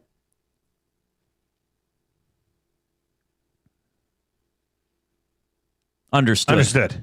So some changes with the Oilers and the Oil Kings today. I should stress both teams put out press releases, but there is some overlap here. So the Oilers announcing the following hockey operations promotions. At the top of the list, Michael Parkati is now the Vice President of Analytics and Technology. He joined the Oilers in 2023 as the Senior Director of Data and Analytics. So he's been an analytics guy for a while. He'd done consulting with the team from 13 to 15. So he's going to kind of expand the analytics staff a little bit. So he gets a new title. Kurt Hill, significantly after 8 seasons as the GM of the Oil Kings, now joins the Oilers, and his title is Assistant GM, Player Procurement. So this is sort of a new title for him, and the way the Oilers describe this, Kurt will lead the player procurement group, which includes pro and amateur scouting, as well as undrafted free agents. He'd done amateur scouting with the Blackhawks before he joined the Oilers, of course. So that's significant there. And I got to congratulate Michael Chan, who becomes the GM of the Oil Kings. He's been working with the Oil Kings the last few years. He's worked with the Golden Bears. He's been around hockey locally for a while. He's a smart guy, really worked his way up. I know there's going to be a news conference coming up on Tuesday, and maybe we'll see if we can get some of these guys on the shows in the next week or two as well. So good for Michael Chan. So there we go. Some Oilers news today. There were some other names announced, and with the roles sort of clarified or adjusted a little bit, but I think those are the ones that are most significant to people out there. Bruce Cassidy did an interview on Spit and Chicklets, right? He did. He said it's upsetting. 2 teams. There were 2 teams that asked. It's public knowledge now, and I would like to thank them. I want to go to work. I'm a hockey coach. I heard part of this. Tom and I were listening to it earlier today, and he clarified what we've been talking about. The Vegas Golden Knights have control over his employment future for another season. Mm-hmm. And he said, even if I resign and said, I don't work for you, the Golden Knights could say, great, we don't pay you. You still can't go coach unless we give you the go-ahead. Yeah. So that's the situation there. Yeah. Direct quote from Bruce Cassidy. It's upsetting. There were 2 teams that asked. It's public knowledge now, and I would like to talk to them. I want to go to work. I'm a hockey coach. What do you think, because I know maybe this came from his work with Paul Bissonnette on TNT. Maybe that's how this interview was born. But part of me thinks that Bruce Cassidy wants everybody else to know that he's not okay with this. As GM Kelly McCrimmon said. Kelly McCrimmon said they talked to Bruce. Bruce is good. Bruce understands. Well, Bruce Cassidy does not understand the arrangement. And he understands it. I just don't think he doesn't like it. He's pissed off about it. Yeah, I think he understands it. I just don't think he's happy. Yeah, I mean, it's just I really like what Bruce Cassidy did here. I don't think this is a desperation move. I think the guy just wants to work. Right? Vegas, keep your $4.5 million. I'll go find it somewhere else. Now, actually, probably find more. You can get it, yeah. But I don't know.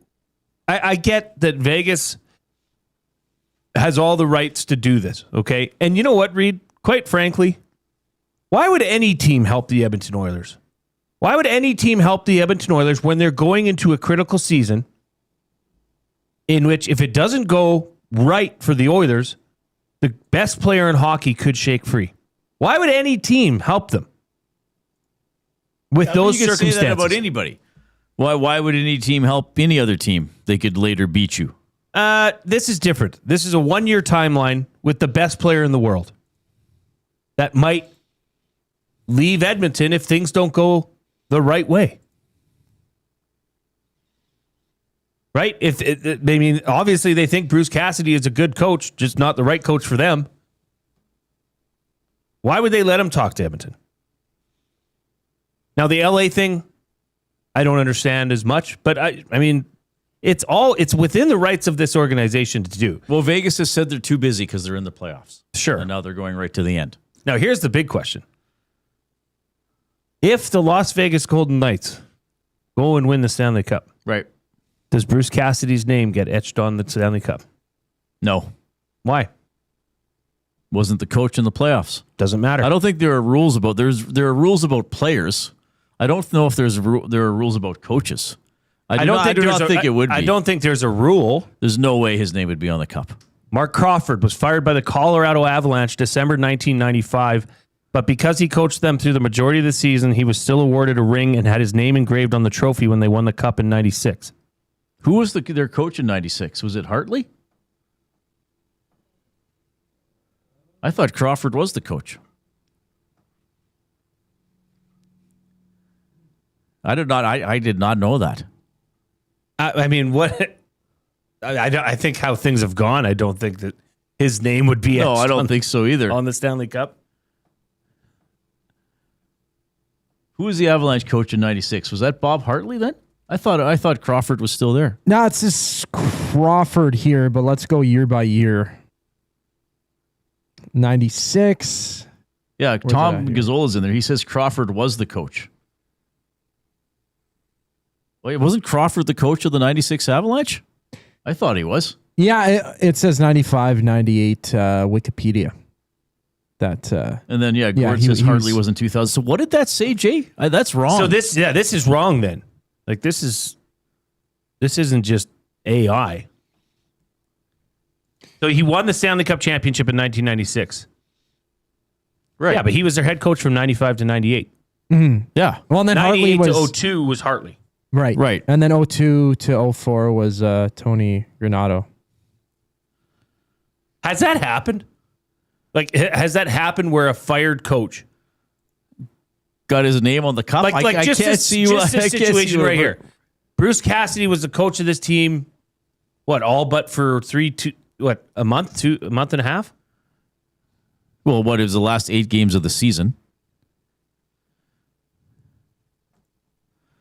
It has it here there's a 55 name limit. NHL has final approval. A player has to have played 41 regular season games or at least one game in the championship series. I don't think there are any rules for coaches. So I guess a team could say they want him to be one of the 55 names, but if they fired him, I mean, maybe if he was the coach and he got sick or had to step down, I don't. There's no way that Cassidy's name would be on the cup. I do not think. I don't think that would be the case.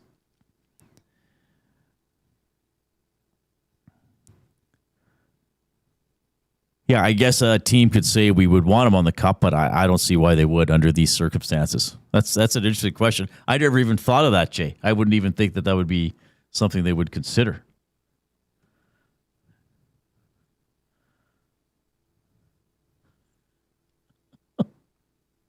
All right, 780-218-9999 is how you can text us. Did you see that quote or what had Kelly McCrimmon said? What did he say?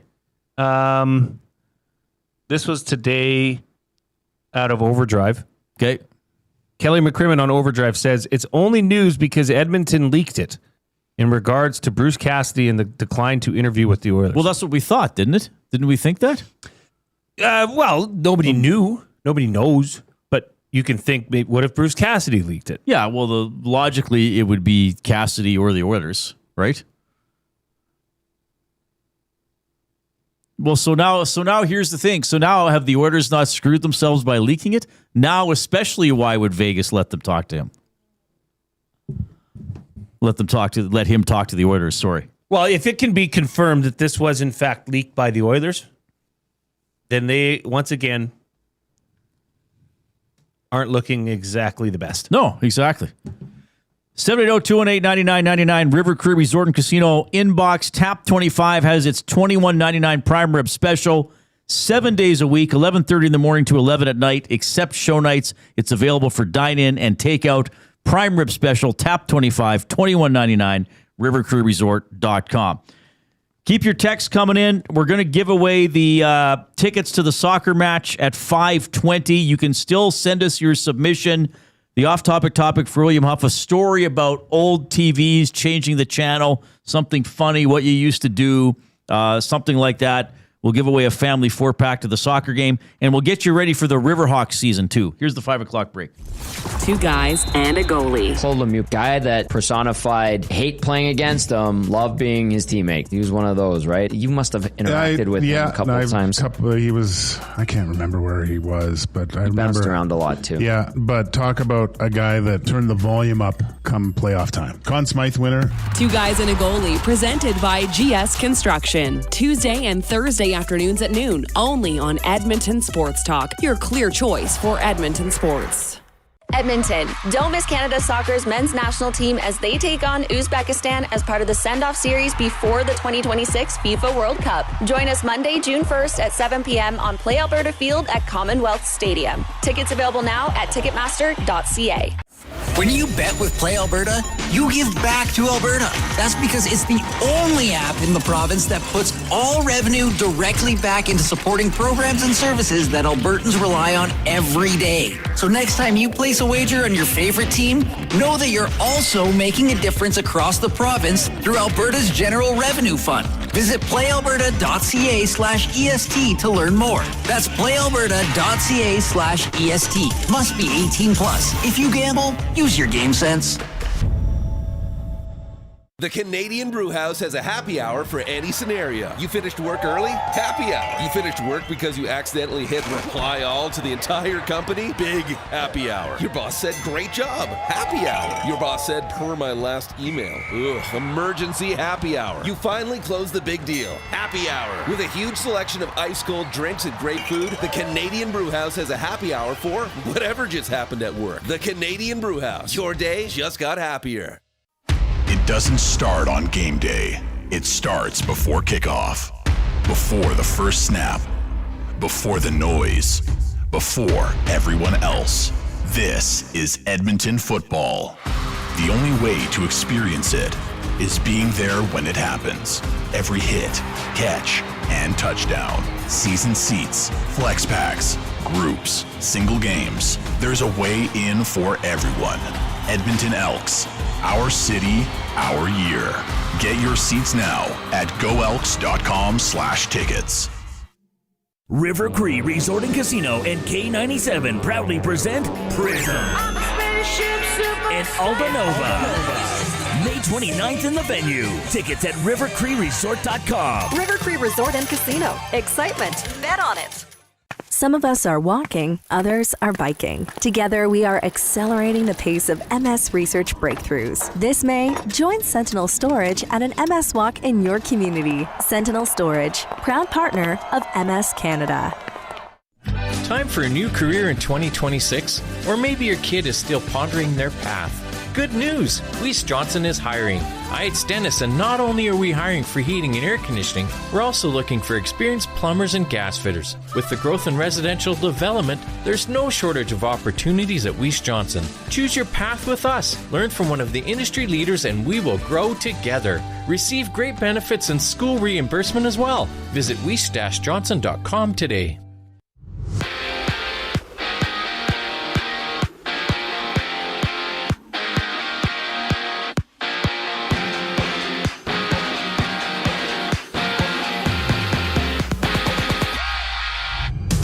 Longtime Oil Kings president of hockey operations and general manager Kurt Hill has been named as the assistant general manager of the Oilers, and with the move, Michael Chen takes over as the GM of the Oil Kings. Elsewhere, Evan Bouchard has suffered a head injury after absorbing a hit from USA defenseman Ryan Lindgren, who received a 5-minute major in game misconduct on the play. To the hardwood, Game 6 of the West Finals. Thunder looking to close out the Spurs. Tip-off at 6:30. And in Baltimore, the Jays and Orioles are in action for their series opener midway through the second. It's a scoreless game with Baltimore up to bat next. Around the majors, bottom ninth, a 10-2 lead for the Braves against the Red Sox, and it's zeros between the Cubs and Pirates, top of the second. This sports update is brought to you by the Ranch Golf and Country Club. The Ranch Golf Club delivers premier conditions, top-notch service, and unmatched value every round. It's why they're Alberta's top choice for corporate golf events. Visit theranchgolf.com today to find out more. You're locked in to Edmonton Sports Talk. The Reid Wilkins Show continues right now.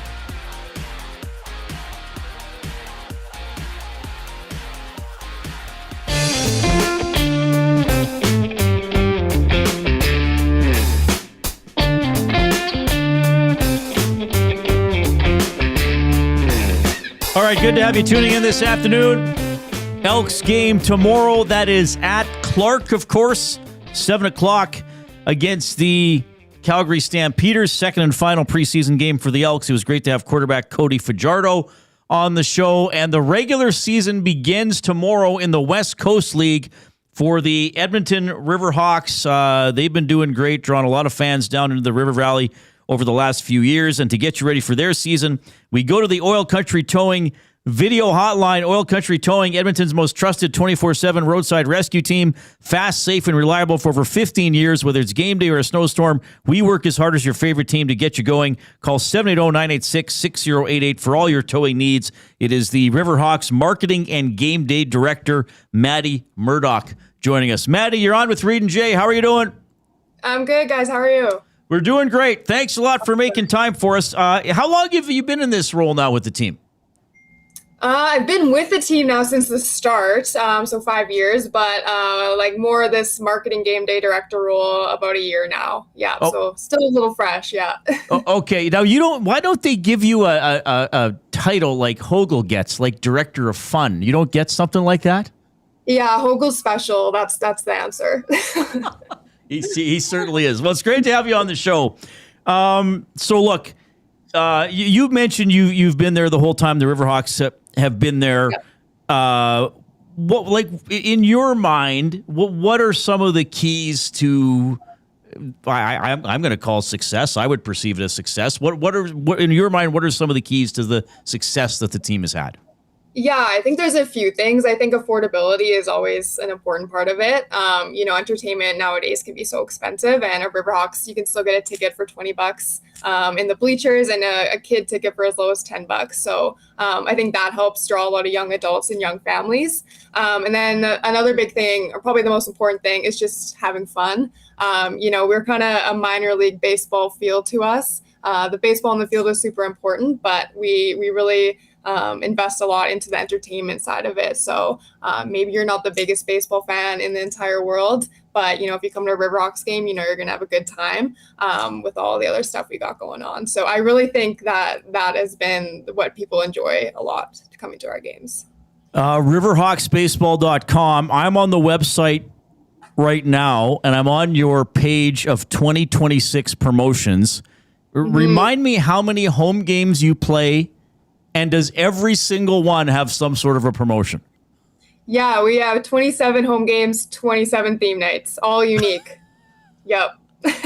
Okay, so sorry. No, you're good. You go ahead. Well, what's the theme tomorrow for the first game of the season? Yeah, every home opener, we kick it off with an Indigenous celebration, obviously honoring the land that we live and play on. And another big piece of that home opener is our Firework Friday show. I think Fridays are probably our most popular ballpark, and I believe that those fireworks shows are a big part of it. I'm biased, but probably the best fireworks you'll get, maybe other than Canada Day in the city. So right, so every Friday home game you do fireworks. And are you home on Canada Day again this year? We are, yeah. You make sure you're always home for that one? Okay. Incredible stuff. So like just this weekend, the Indigenous celebration tomorrow. We love the River Valley on Saturday. Pause in the park on Sunday. So is this game going to the Dogs? What's happening here? Yeah, Pause in the Park. It's probably my favorite. I think it's a lot of people's favorite. So every single Sunday for the whole season, we actually let people bring dogs to the park. We have what we call our barking bleachers section. So our very first Sunday game is like our big kickoff Pause in the Park theme. So we get like hundreds of dogs come in. We're giving out free dog bandanas, free pup cups. We have our Bat Dog Iceman in action for the first time, Pause in the Park. And it's actually his birthday that Sunday, so we're going to have a lot of fun with him. So, sorry, who's this? Iceman, our Bat Dog. Yeah, so... I went to games last year. I don't remember this. Who's Iceman? Yeah, he's a Sunday special for the barking bleachers. So I think he's turning 4 on Sunday, Labrador Retriever. Friend of Steve Hogle actually owns him, and he was unfortunately a flunk out in service dog school. So he's got like the skills there, but he wasn't quite a service dog. So we basically repurposed his ability to, listen and pick things up. So he's our bat dog. So instead of a little kid running out there, we just send Iceman out and he goes and grabs a bat. And, he has maybe a 70% success rate on a good day. But I think part of the charm is when he doesn't do well and people, get a good laugh out of it. So. Well, if there's Iceman there, he looks like a good little boy, beautiful dog. If Iceman ever is unable to make it, I would put my dog Cooper the Corgi, who was actually just on our show yesterday. You let me know. I'll have Cooper the Corgi down there. He won't know what to do at all. That's even better. Yeah. We might just wrap like a bacon stick or something around the bats. He'll be all over it. So, Maddie, I wanted to ask you about the in-game host, Donovan Workin. Oh, yeah. Every game I've been to, I sit there and I laugh out loud at some of the antics and what he says. How much of a leash is there from the Riverhawks with Donovan Workin? Not much. I think part of the charm in Donovan is letting him have some freedom. As everybody who's been to a game probably knows, he's hilarious and he's very good at what he does at the Riverhawks games. So, we write our game day script for him and I just kind of give him a general, here's what we're doing today. And then let him ad lib, let him do his improv and go crazy. And he does an awesome job and fans obviously love him. So we got to get him in studio with us someday. Yeah. I met him at Chet a few times. He's out of control, but in a good way. So that's awesome. Maddie Murdoch, Riverhawks marketing and game day director, joining us on the Oil Country Towing Hotline. So a lot of great promotions. Some people are texting or writing in.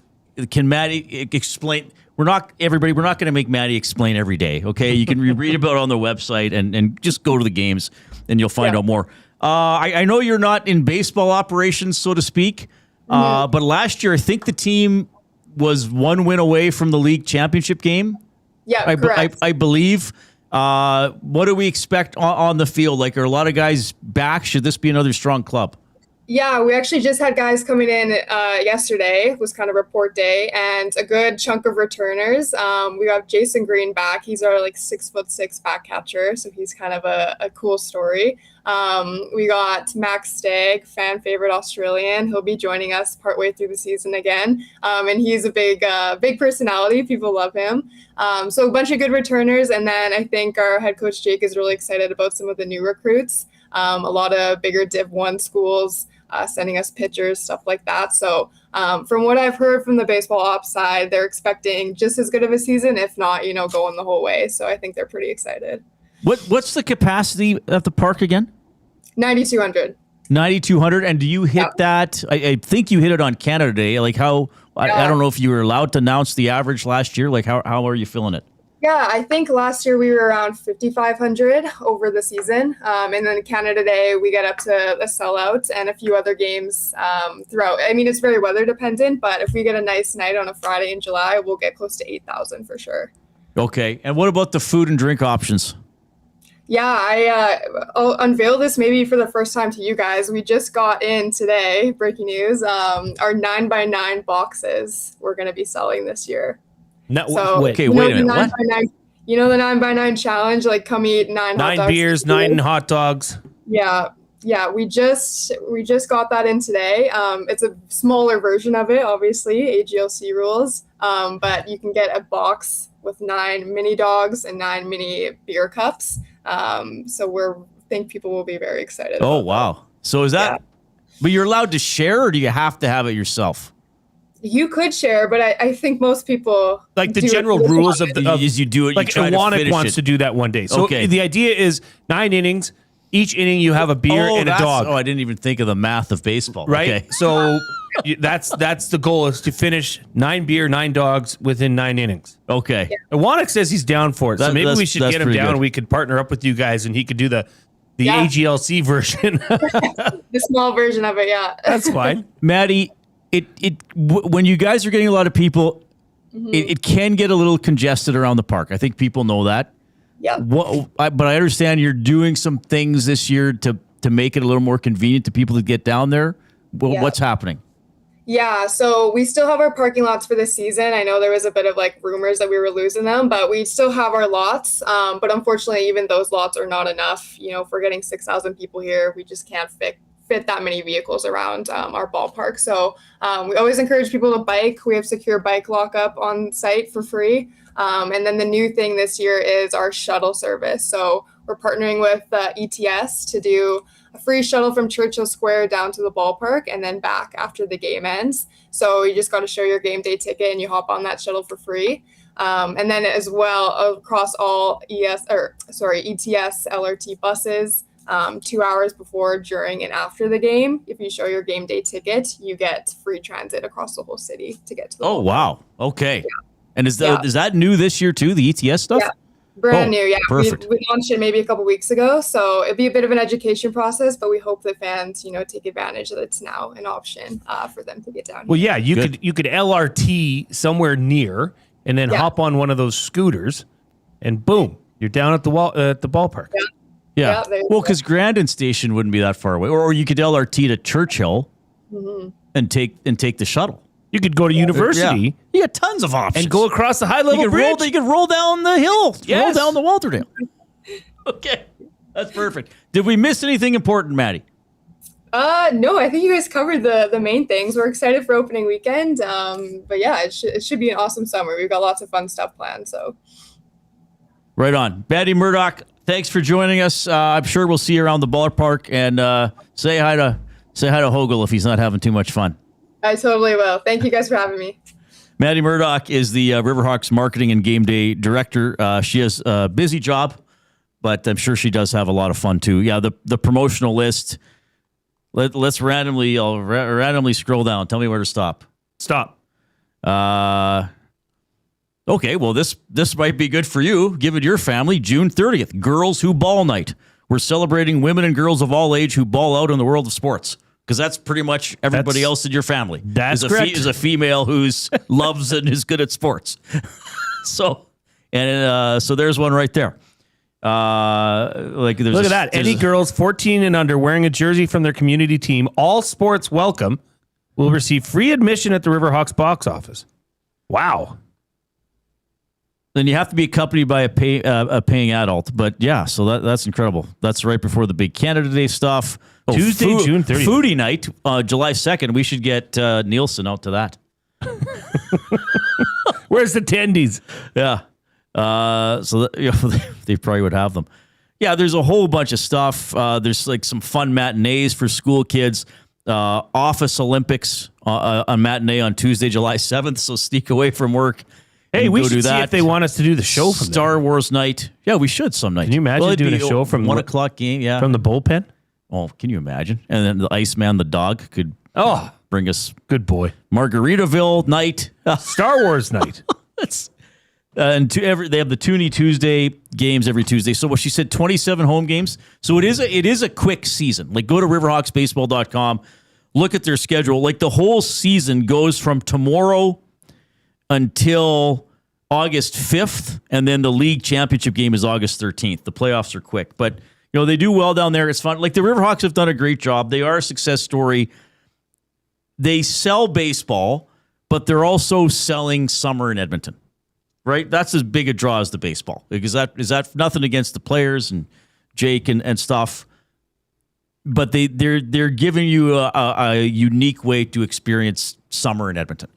Yeah, which is all too short, but you're down there for. I mean, most of these games start at 7, which means most of them still end in the daylight, right? Which is pretty amazing. Well, the location doesn't hurt. The location does not hurt. I mean, if you're there on a beautiful evening, you're overlooking, the river valley, the high level bridge. Yeah, there's something about it, right? And although the baseball on the field is definitely real and definitely very good, it's not always the main attraction. I mean, you can go there, kick your feet up.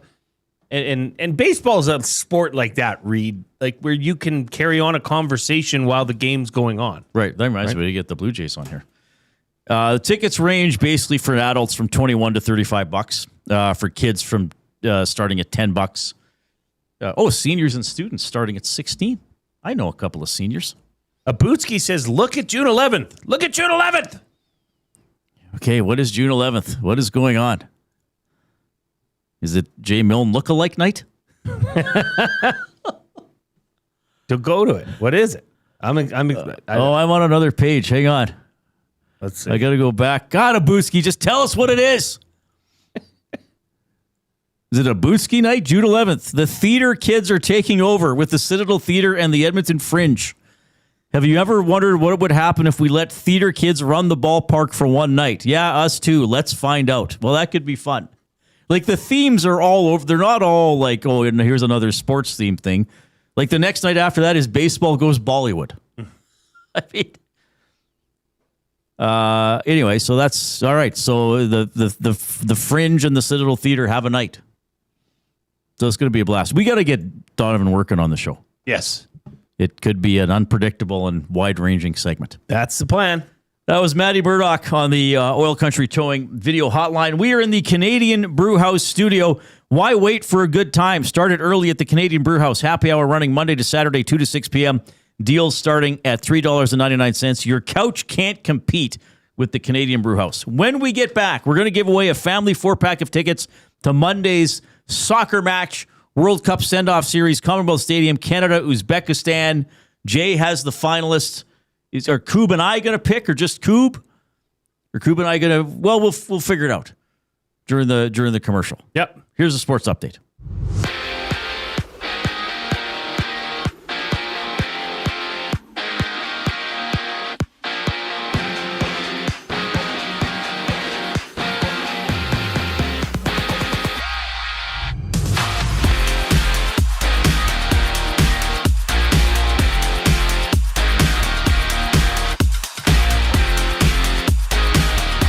Longtime Oil Kings president of hockey operations and general manager Kurt Hill has been named as the assistant general manager of the Edmonton Oilers, and with the move, Michael Chan shifts and it has been promoted to the GM of the Oil Kings. Elsewhere, Evan Bouchard has suffered a head injury after absorbing a hit from USA defenseman Ryan Lindgren, who received a 5-minute major in game misconduct on the plate. To the hardwood, Game 6 West Finals. Thunder looking to close out the Spurs with a win tonight. Tip-off at 6:30. In Baltimore, it's the Jays-Orioles with the first of 4 total games of their series. End of the third, Jays up 1-0. Only other game live in the majors, it's the Phillies and the Cubs runless. Top of the third inning. After that, the Astros and Rangers close things out. First pitch just after 6 o'clock. And before the game, for Toronto, they made a few roster moves, activating newly acquired Connor Siebold, optioning Chase Lee to AAA, plus Lenine Sosa has been moved to the 10-day injured list. This sports update is brought to you by Sather Reed Sport Medicine. Connor McDavid's got a team of specialists, and you've got a bag of frozen peas. Get the same locker room approach that's trusted by the best in the game. Call them at 780-460-9977 or visit their website at satherreedsportmed.ca to book an appointment today. A ticket giveaway here up next here on the Reid Wilkins Show. Stay tuned for that. I'm Zachary Kubish, keeping you up to date. One shopper. Finding something I never knew I needed. A jacket. A deal. One donor. Letting go of something so someone else can move forward. One program participant. Learning. Trying. Building skills. Building confidence. Building a future. One purchase. One donation. One job. One choice. Goodwill is The power of one. The power of one. The power of one. The power of one. Goodwill Industries of Alberta. It all starts with one. Edmonton, don't miss Canada Soccer's men's national team as they take on Uzbekistan as part of the send-off series before the 2026 FIFA World Cup. Join us Monday, June 1st at 7 p.m. on Play Alberta Field at Commonwealth Stadium. Tickets available now at Ticketmaster.ca. The Oil Stream. I think Montreal's bubble has burst. I think Carolina will win. I would pick Vegas in the Cup final I would pick Carolina over Vegas in the Cup final. But just, again, the way Vegas is playing and the size that they have. And now those bigger guys are playing really well, too, whereas they seemed a little sleepy sometimes in the regular season. And Marner, baby. The Oil Stream, presented by Boston Pizza. Monday, Wednesday, and Friday afternoons at noon. Only on Edmonton Sports Talk. Your clear choice for Edmonton sports. When you bet with Play Alberta, you give back to Alberta. That's because it's the only app in the province that puts all revenue directly back into supporting programs and services that Albertans rely on every day. So next time you place a wager on your favorite team, know that you're also making a difference across the province through Alberta's General Revenue Fund. Visit playalberta.ca/EST to learn more. That's playalberta.ca/EST. Must be 18 plus. If you gamble, use your game sense. It's the weekend. The sun is out, and everyone, yes, even the kids, are bored. Bring them to the Canadian Brewhouse. Our patios have games to keep the whole family going. Rooftop views, real turf to run around on, and misters for when the summer gets serious. Oh, and we've still got the game on. Always. All day, all weekend, all summer. The Canadian Brewhouse, Canada's best patios. Looking for quality building materials and friendly advice? Visit us at Windsor Plywood Leduc, family owned and locally run since 1993. From interior materials for doors, flooring, baseboards, and all the finishing touches to all you need for your outdoor projects like cedar lumber for decks and fences, plus all the plywood you'd need. Our full-time on-staff carpenter can help with anything odd-sized or custom, and from domestic hardwoods to exotic selections, we've got you covered. And if we don't have it, we'll track it down for you. Windsor Plywood Leduc. We're the experts you need to know. Must you click? Click.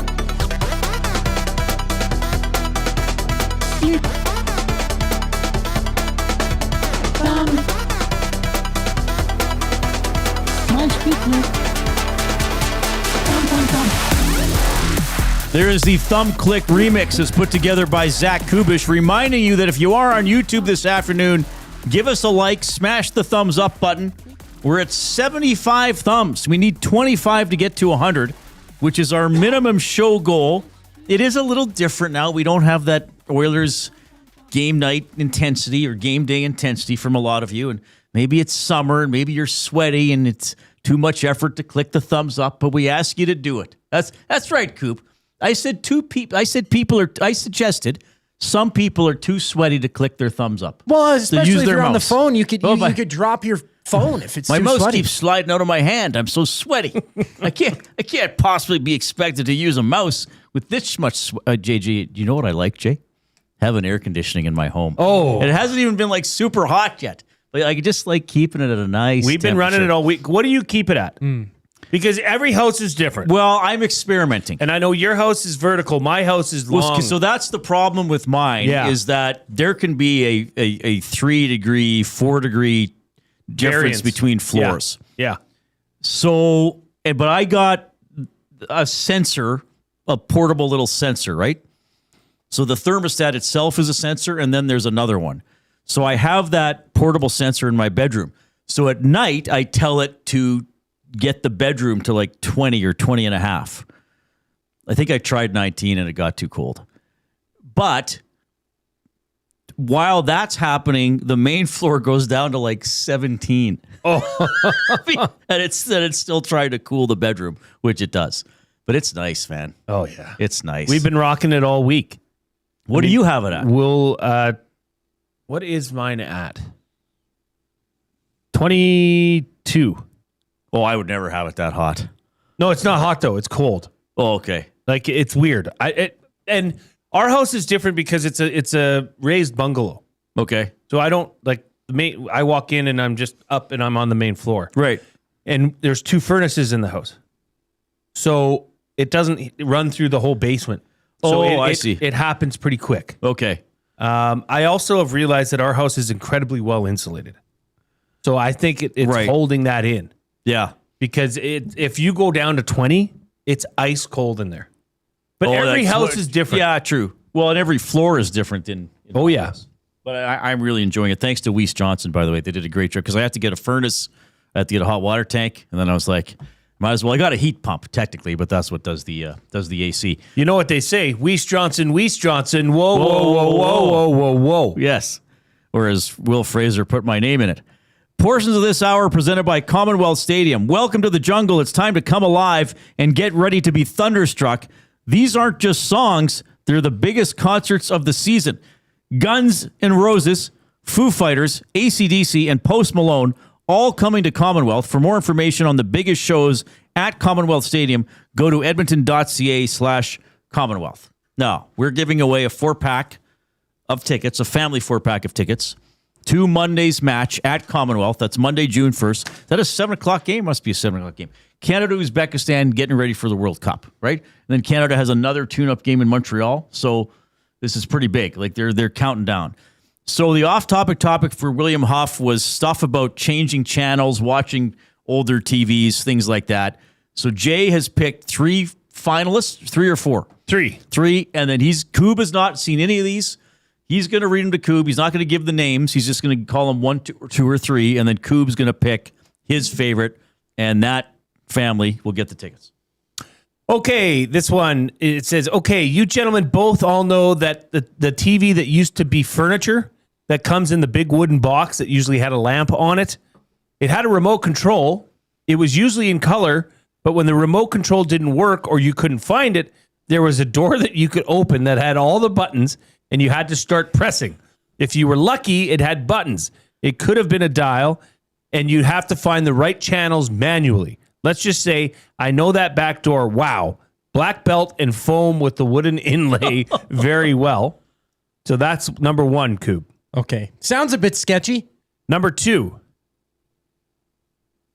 a rich friend had a TV with a remote control. If you tossed a set of keys in the air, you could change the channel, but not control which channel you would get. The early remote must have emitted a sonic frequency. We could mimic it by the tinkling keys in the air. Toss up some keys and catch them. It would change the channel. We couldn't afford such a fancy contraption as a remote control changer. We used the vice grips in our house after the knob broke off. That's the second one. Okay. That's amazing. This is the third one. Hang on, I got to find it. Okay. We used to change our TV channels by using the remote on our VHS player. The remote had a cord attached to it, so not a real remote. Yeah. It was long enough that you needed to sit on the floor in front of the couch in order to use it. It was a game changer for our family until my sister's cat chewed through the cord. Oh my goodness! So the had to be the cat. VHS player as a remote, is that what it was? But it was a corded. It was corded. I remember these. They were corded remote controls. So you didn't have to take the extra step to turn it. You would sit. You'd sit back 5 feet from it because it was corded, or however long the cord was. You saved that much space. Wow. Okay, and that was a game changer. Okay. Well, to be honest, I'm in between 2 or 3. The keys thing doesn't make sense to me. Like I can see. I don't understand whatever it kind of alien thing that might be going on. Like if you had a heavier set of keys, say you had 3 or 4, maybe 5, would it change? Would it skip 2 or 3 different channels? Don't know. What would it do? Sonic frequencies, brah. Jeez.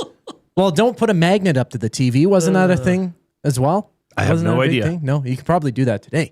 I'm gonna go with that third one because that's just insane to me. That it's game changing. The fact saving 5 feet. And now I have Bluetooth devices in my ears that I can't even live without. Like I'm using wired headphones right now. Find this vastly uncomfortable compared to the Bluetooth ones. But yeah, it really makes you think some kids are taking things for granted having a real remote. Now I'm just looking. So this one was submitted by Tasty Tom. So Tasty Tom, if you would like to get back to me, and I know we've been giving tickets away this whole week. We were hoping to give these away as a family 4-pack or something. So if you can use them, send me a text 780-218-9999 and we can get those off to you. Tasty Tom's the winner? Tasty Tom is the winner for now. Now, I see he won something yesterday, but I don't know if it was can you message him that he won? I can. I'll message him right away. We'll get to the bottom of it. Because hopefully people came back to listen, but just in case. All right, those were good stories. Nugent options in the nasty chat. Anyone else call it a clicker? Oh, yeah, for sure. Where's the clicker? Sure. Where's the clicker? For sure. Because I remember my uncle had a remote, and it had buttons on it that were sort of angular. Like they were sloped, right? So it came up a little bit, and then it sloped up, and then the button got larger, but they were thin. And when you pushed down on them, Coob, like you felt a little bit of resistance till it got to the bottom, and then it clicked and changed the channel. Oh, it was like, like a bad keyboard. And I think, but that's how it was designed. Now, I also think, is it not true that on early remote controls, they probably didn't adjust the volume, just the on and off in the channel? So you'd still have to get up if you wanted to adjust the volume. That's a good question. Because I think the earliest remote controls would have had power, channel up, channel down. I don't know if they would have had volume. I think it still gets called the clicker, by the way. Oh, of course it does. Like, Yeah. even, Or even at least my by house. certain generations. Yeah. That's a good question about volume. I know that I ended up getting, when my Baba passed away, I ended up getting her TV in my bedroom. My mom and dad were like, here you go, Passed put it in down your to you. bedroom. And it had volume and channel. Okay. But it was probably late 80s.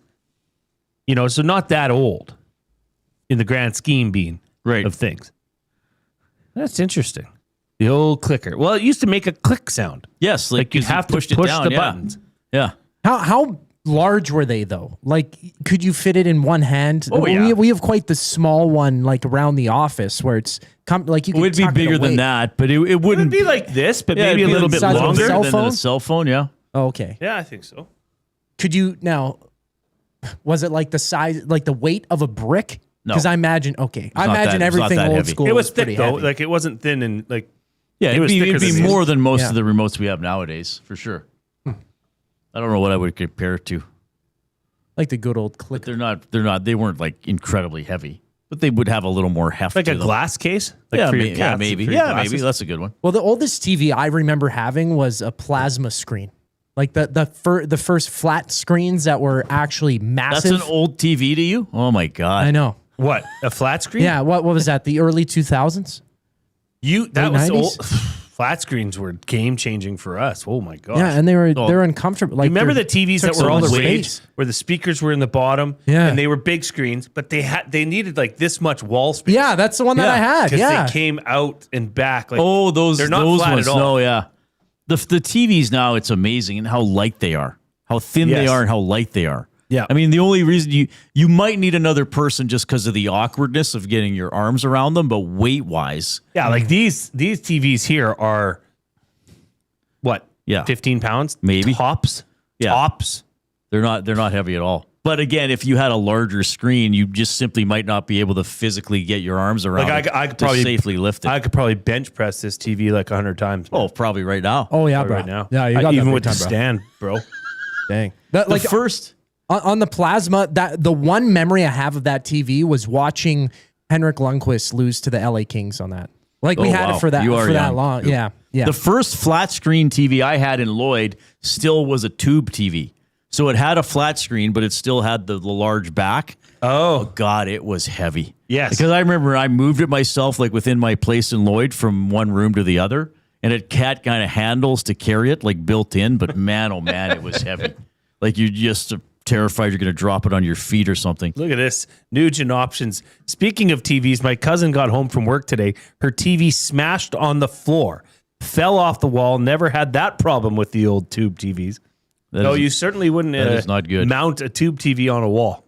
No, no, there'd be no way to do it. I do remember the ones that were built into like a bookcase Oh right? yeah. or like a record player on top, TV in the middle on the bottom. Oh, yeah, okay. Now you'll see some of those that have like a fake fireplace. That used to be where the TV went. Oh, right. Dang. Put it right into the wall. TVs, they've come a long way. The good old telly. 780-218-9999 is how you can text us. River Cree Resort and Casino inbox. Tap 25 happy hour at River Cree Resort and Casino. $5.25 drinks, all beers, including bottled draft, import, domestic, select premium well highballs, and select premium wine served at Tap 25, Center Bar, Onyx, and on the casino floor. Available Sunday to Thursday from 9 in the morning until 7 at night. RiverCreeResort.com. All right. Congratulations to Tasty Tom. He's got the family 4-pack of tickets to the Canada-Uzbekistan game on Monday. We still have words of the day coming up. Here's a sports update with the Coop.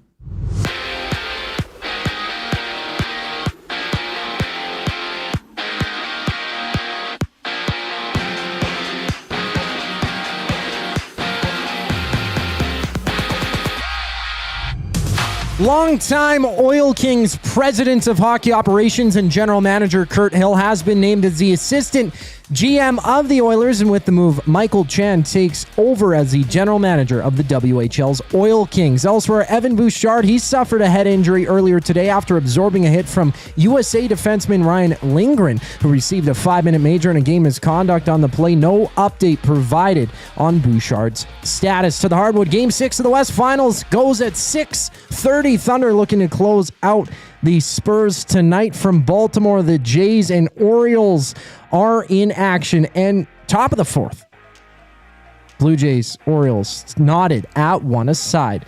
The only other game live now in the majors, it's a runless tie between the Cubs and Phillies. And just after 6, the Astros take on the Rangers. Prior to the game, Toronto, they made a few roster moves, activating newly acquired Connor Siebold, optioning Chase Lee to AAA. Plus, Lenine Sosa has been moved to the 10-day injured list. The Reid Wilkins Show continues following the break here on Edmonton Sports Talk. I'm Zachary Kubish, keeping you in the loop. EST Afternoons. Dan Ralph from the Canadian Press. CFL announces a series of new broadcast agreements, largest media rights deal in league history. What do you make of this deal just on the surface? I like it. I think it's a great deal. I think it creates more momentum. I haven't been a big fan of Commissioner Johnston's, all of his changes since he took office, but boy, I think he nailed this one. EST Afternoons, weekday afternoons 1 to 3, only on Edmonton Sports Talk, your clear choice for Edmonton sports. Edmonton, don't miss Canada Soccer's men's national team as they take on Uzbekistan as part of the send-off series before the 2026 FIFA World Cup. Join us Monday, June 1st at 7 p.m. on Play Alberta Field at Commonwealth Stadium. Tickets available now at Ticketmaster.ca. At Firehouse Subs, our subs are freshly toasted, stacked high, and crafted to satisfy. Each sub is piled high with premium meats, melty cheese, and toasted to perfection. Firehouse Subs brings bold flavor to every bite, all served on a freshly toasted roll. But we're not just feeding Edmonton, we're fueling it. Dig into the brisket hat trick, piled with slow-smoked brisket and melty cheese. Or go to the Firehouse Subs fan favorite, the Hook and Ladder. Made to order with smoked turkey, honey ham, and Monterey Jack cheese on a perfectly toasted roll. With 15 Firehouse Sub locations across Edmonton and the greater area, it's easy to grab a hot and hearty sub close to home. Firehouse Subs. Hot, hearty, made to satisfy. River Cree Resort and Casino and K97 proudly present Prism and Aldanova. May 29th in the venue. Tickets at rivercreeresort.com. River Cree Resort and Casino. Excitement. Bet on it. Hi there. If you're like me, you like to picture yourself in luxury, even though there's absolutely no way you could afford it. And if you can, well, even better. Thankfully, I picture myself in something that is luxury, but still absolutely affordable, like the all-new Mazda CX-90 from Park Mazda. With the new luxury features like facial recognition settings and quilted detail Napa leather seating, I can pretend to be comfortable with all of my proper settings activated without even touching a button, thanks to Mitch Lewicki and the great staff at Park Mazda. I like to picture Mitch Lewicki as a ninja fighting off evil samurai. Park Mazda, your dealer for life in Sherwood Park off Y Road, parkmazda.ca. Your brand deserves more than just a whisper, it deserves a buzz. At the Hive Product Marketing, they specialize in promotional products that bring the buzz. From eye-catching giveaways to unforgettable keepsakes, they got the perfect products to make your brand stand out and get noticed. Visit the Hive Product Marketing and let them create the buzz your business deserves. The Hive Product Marketing, the official merch partner of Edmonton Sports Talk. Visit them online at thehiveproductmarketing.com. Looking for a winning strategy for your retirement? Contact me, Joaquin Gage at K4 Financial, where expertise meets dedication. I will always look for a careful approach to your retirement, ensuring your financial future is secure. From tailored strategies to clear, actionable advice, I'm here to guide you every step of the way. Don't leave your future to chance. Get in touch with me, Joaquin Gage, today at k4financial.ca or email joaquin.gage@k4financial.ca to start planning for a brighter future and a more secure retirement. Yeah. It's the glue guy, holding it down. You know the vibe. Friday night lights to early morning strides. Used to lace up the cleats, crowd screaming my name. Now I'm lacing up Nikes, but the hustle's the same. Studio lights, hot takes, I'm running the game. Half marathons. Just the glue guy grind? It's incredible. All right. Mick Brownmark in the River Cree Resort and Casino inbox at 780-218-9999. He says the RCA Victor console with TV on the right side and recessed record player on the left side, it was a piece of furniture. Yes. Oh, absolutely it was. Abutsky says, my dad used to call the remote the clicker and our phone the blower. Oh, the blower. Yeah, that's one. Get him on the blower. If you can still spare your thumb, man, oh man, let's get the thumbs up as high as we can. We're stuck at 77. I don't know what's going on there. Now what? Deaky Sparks says, we had a 50-inch projector TV, and it could have doubled as a safe room, I bet. Oh, I bet. The thing was huge. That's awesome. Well, 50-inch TV back in the day. That's massive. A long time ago. That would have been incredible.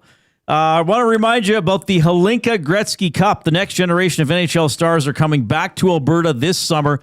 Tickets on sale now for the 2026 Hlinka Gretzky Cup in Edmonton and Red Deer. Visit hlinkagretzkycup.ca. Click on tickets to get a seat for a first-hand look at the future of hockey. Canada winning today at Worlds. Evan Bouchard. If you've seen the hit, it's tough to watch. I mean, if you haven't seen it and you're upset with injuries or people looking knocked out and very uncomfortable, then maybe stay away from it, because that was a scary incident. No update on him after the 4-0 win over the United States. Claude Lemieux passing away today, 60 years of age, 4-time Stanley Cup champion, known for being like very good in the playoffs. Like his playoff stats are much better rates than his regular season stats. He could get under your skin. I mean, he agitated. I mean, yeah, there were some incidents that weren't the cleanest in the world, but he often came through in big games, starting early in his career when he was huge for the Montreal Canadiens in their 1986 run to the Stanley Cup. Canadian Football League broadcast deal today starts next year, 6-year deal, reportedly worth, it still hasn't been confirmed, but $500 million. So Bell Media, TSN still gets about 3/4 of the regular season games. DAZN is going to have Saturday Night Football every Saturday, 5 p.m. Mountain. And then they'll get a couple playoff games. Of course, the playoffs are expanding to 9 games next season. So DAZN will still get those Saturday playoff games, right? Yes. So 2, I believe. So that's part of that. This is pretty big news. I wonder where this goes. Like, what is Stuart Johnson going to come out with next? Is it expansion? Is it? I don't know. That's kind of what are we missing? Right? What are we missing that he could come out and say, here's what's happening next? He's changed some rules. Vive le Quebec! He's changed the playoff format, which we had no inkling that was going to happen. Nope. Then the broadcast deal today, I mean, we kind of knew this was going to be announced sometime, so good timing for it. So 3 teams, 2 of them are somewhat easy to wrap your head around. Think Quebec City Halifax, and the Maritime in the somewhere Maritimes they go, yeah. And Quebec City. Yeah. Kelowna, like you said? So Kelowna, Saskatoon. I don't know that the Riders would let that happen. Do we throw out London and or Windsor as possibilities? I mean, there are a lot of people. Like, if you live in London, you're not a Torontonian. You know? Right. If you live in Windsor, you're right by Detroit. Like, you're not a Torontonian. I don't know, Reid. I don't know. Like, where else in the West? Okanagan. Yeah, so Victoria, Kelowna, Vancouver Island, could they have a team? Maybe. What about Alberta? I mean, you're not putting a team in Red Deer. No. You're not putting a team in Fort McMurray. No. So that's Lethbridge, I don't think so. I don't think Alberta would get a team. I don't think Manitoba would get another team. Well, Lethbridge, Reid, to be transparent, Lethbridge has been big applying for a CJFL team. Oh, and really? Been denied several times. Oh, I didn't know that. Logistically, it's a pain in the ass because you can't fly into Lethbridge. Oh, right. You'd have to fly to Calgary, bus to Lethbridge. Right. So that's also something to keep in note. I mean, Kelowna has an international airport. Yeah, you could fly from anywhere in Canada to Kelowna, could you not? Mm-hmm. Quite easily. What about Andrew? I wouldn't mind seeing it. Mundare? You could call them the Andrew Garfields. Hello? Wasetna? Sure. Waskatno? As some people like to call it. Yeah, we could have our own division in Alberta. Maybe Alberta could break away from the CFL and do its own thing. Jeez, stop. Well, I couldn't you teed me right up for it. What was I supposed to say? I'm not even going to say anything. I don't want to be called a separatist again. Jay, did you ever say this on air? I don't know. But once when we were talking about how often the Leafs are on Hockey Night in Canada, a guy texted Jay and said, "You're a separatist." And Jay's like, how do you even get there? Like from that. From a take about the Toronto Maple Leafs. It's like, I don't like the Leafs. You're a separatist. Yeah. Well, I mean, you could be. I mean, I'm sure there are separatists that don't like the Leafs, but I don't think one is. I'm sure there's Leafs fans that don't like separatists. That's a good point, right? I wonder if there are any Leafs fans that want Ontario to separate. Ooh, tough look. A Tief sent in a limerick before we get to words of the day. A limerick about remotes and TVs. He says, there once was a heavy old screen with channels from 4 to 13. You could click the big box through the static and shocks to find the best show on the scene. That's pretty good. Not I bad, like that. Tief. Channels 4 to 13. I think ours was 2 to 13. Yep. Yeah, wouldn't they go 2 to 13? But still. Well, CFRN used to be channel 3. 2 was cable. Yeah, it was channel 3, CFRN cable 3, 2 or something 5, like that. But the 8, clicker 11. TV still had a 2, didn't they? Sure. They had to. Like, do you imagine, like, you used to think as a kid, like, can you imagine having 13 channels? Like, if every number was a channel? Oh, my God. Now there's like 5 TSNs. And now we have hundreds of channels, and there's still nothing on. It's like, I've seen this episode of Three's Company 18 times. How many times did I watch the repeat episodes of Cold Water Cowboys? What is Cold Water Cowboys? It's an awesome fishing show. Okay. I didn't know that. Words or of the Highway Through Hell. Oh, I've heard of that one. I've never watched it, though. You know the voice of the Highway Through Hell? Who is it? Dave, what's his last name? I used to sing in choir with him. Oh, really? We should get him on the show. Words of the day presented by Edmonton Public Library. Your free EPL library card can do more than you might expect, from books, movies, and video games to digital resources, creative spaces, and learning opportunities. There's something for everyone across Edmonton. Sign up online at epl.ca/signup or visit any of EPL's 21 locations to get started today. The word of the day with Reid and Jay. Oh, I'm sorry. Did I break your concentration? What do they got to say? Say what again? Say what again? I dare you. Let's find out. English, do you speak it? Then you know what I'm saying. All right. Let's if you haven't clicked the thumbs up on YouTube, my goodness. Okay, we're over. Let's at least get to 90 while we're still going here. We're at 83. All right. Okay, first word of the day, ingratiate. Ingratiate. I'm pretty solid on the spelling, I think. INGRATIATE. Are you kidding me? And I think that means to get in the good graces of somebody, to get in their good books. I got Coob a coffee. I tried to ingratiate myself with Coob by bringing him a coffee every day for 6 years. He still wouldn't talk to me. To ingratiate yourself with others is to gain their favor or approval by deliberately doing or saying things they will like. Right. Well done. I ingratiate myself with Jay by complimenting his hitting ability while he was a Golden Bear. Second word, sacrosanct. Oh, sacrosanct. Sacrosanct. Are these Abutski's words? Did you say? These are yours? These are good old J. Milne words of the day. Okay, well, I think I know how to spell this one. Sacrosanct. SACRISANT. That's wrong, eh? Okay. Sacrosanct. SACROSANCT.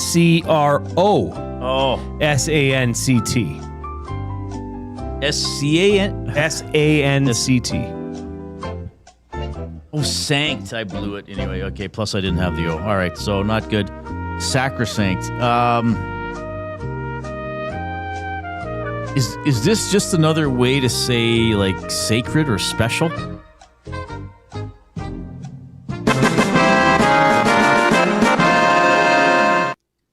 Sacrosanct is a formal word that describes something too important and respected to be changed or criticized. It can also mean most sacred or holy. Okay. 3 out of 4, Brock. Not bad. Not bad, Brock.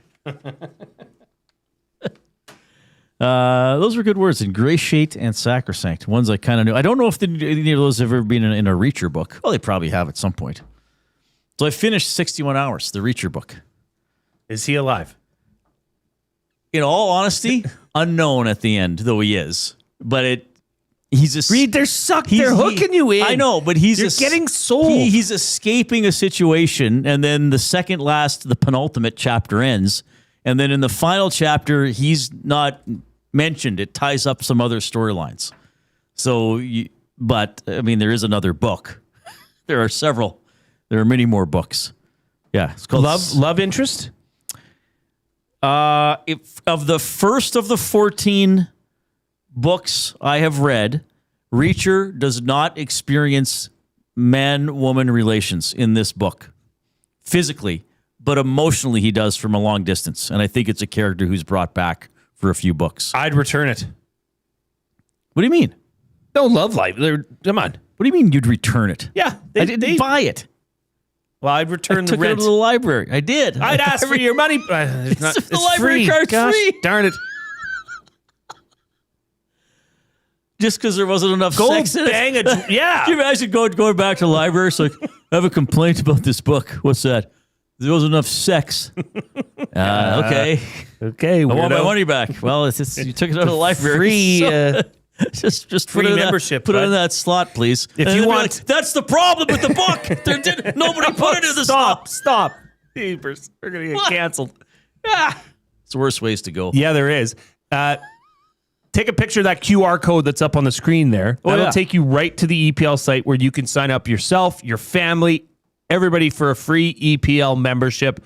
It's free. There's so much to gain from having an EPL membership. And not all of it's having to go to the library. You don't have to go to the library.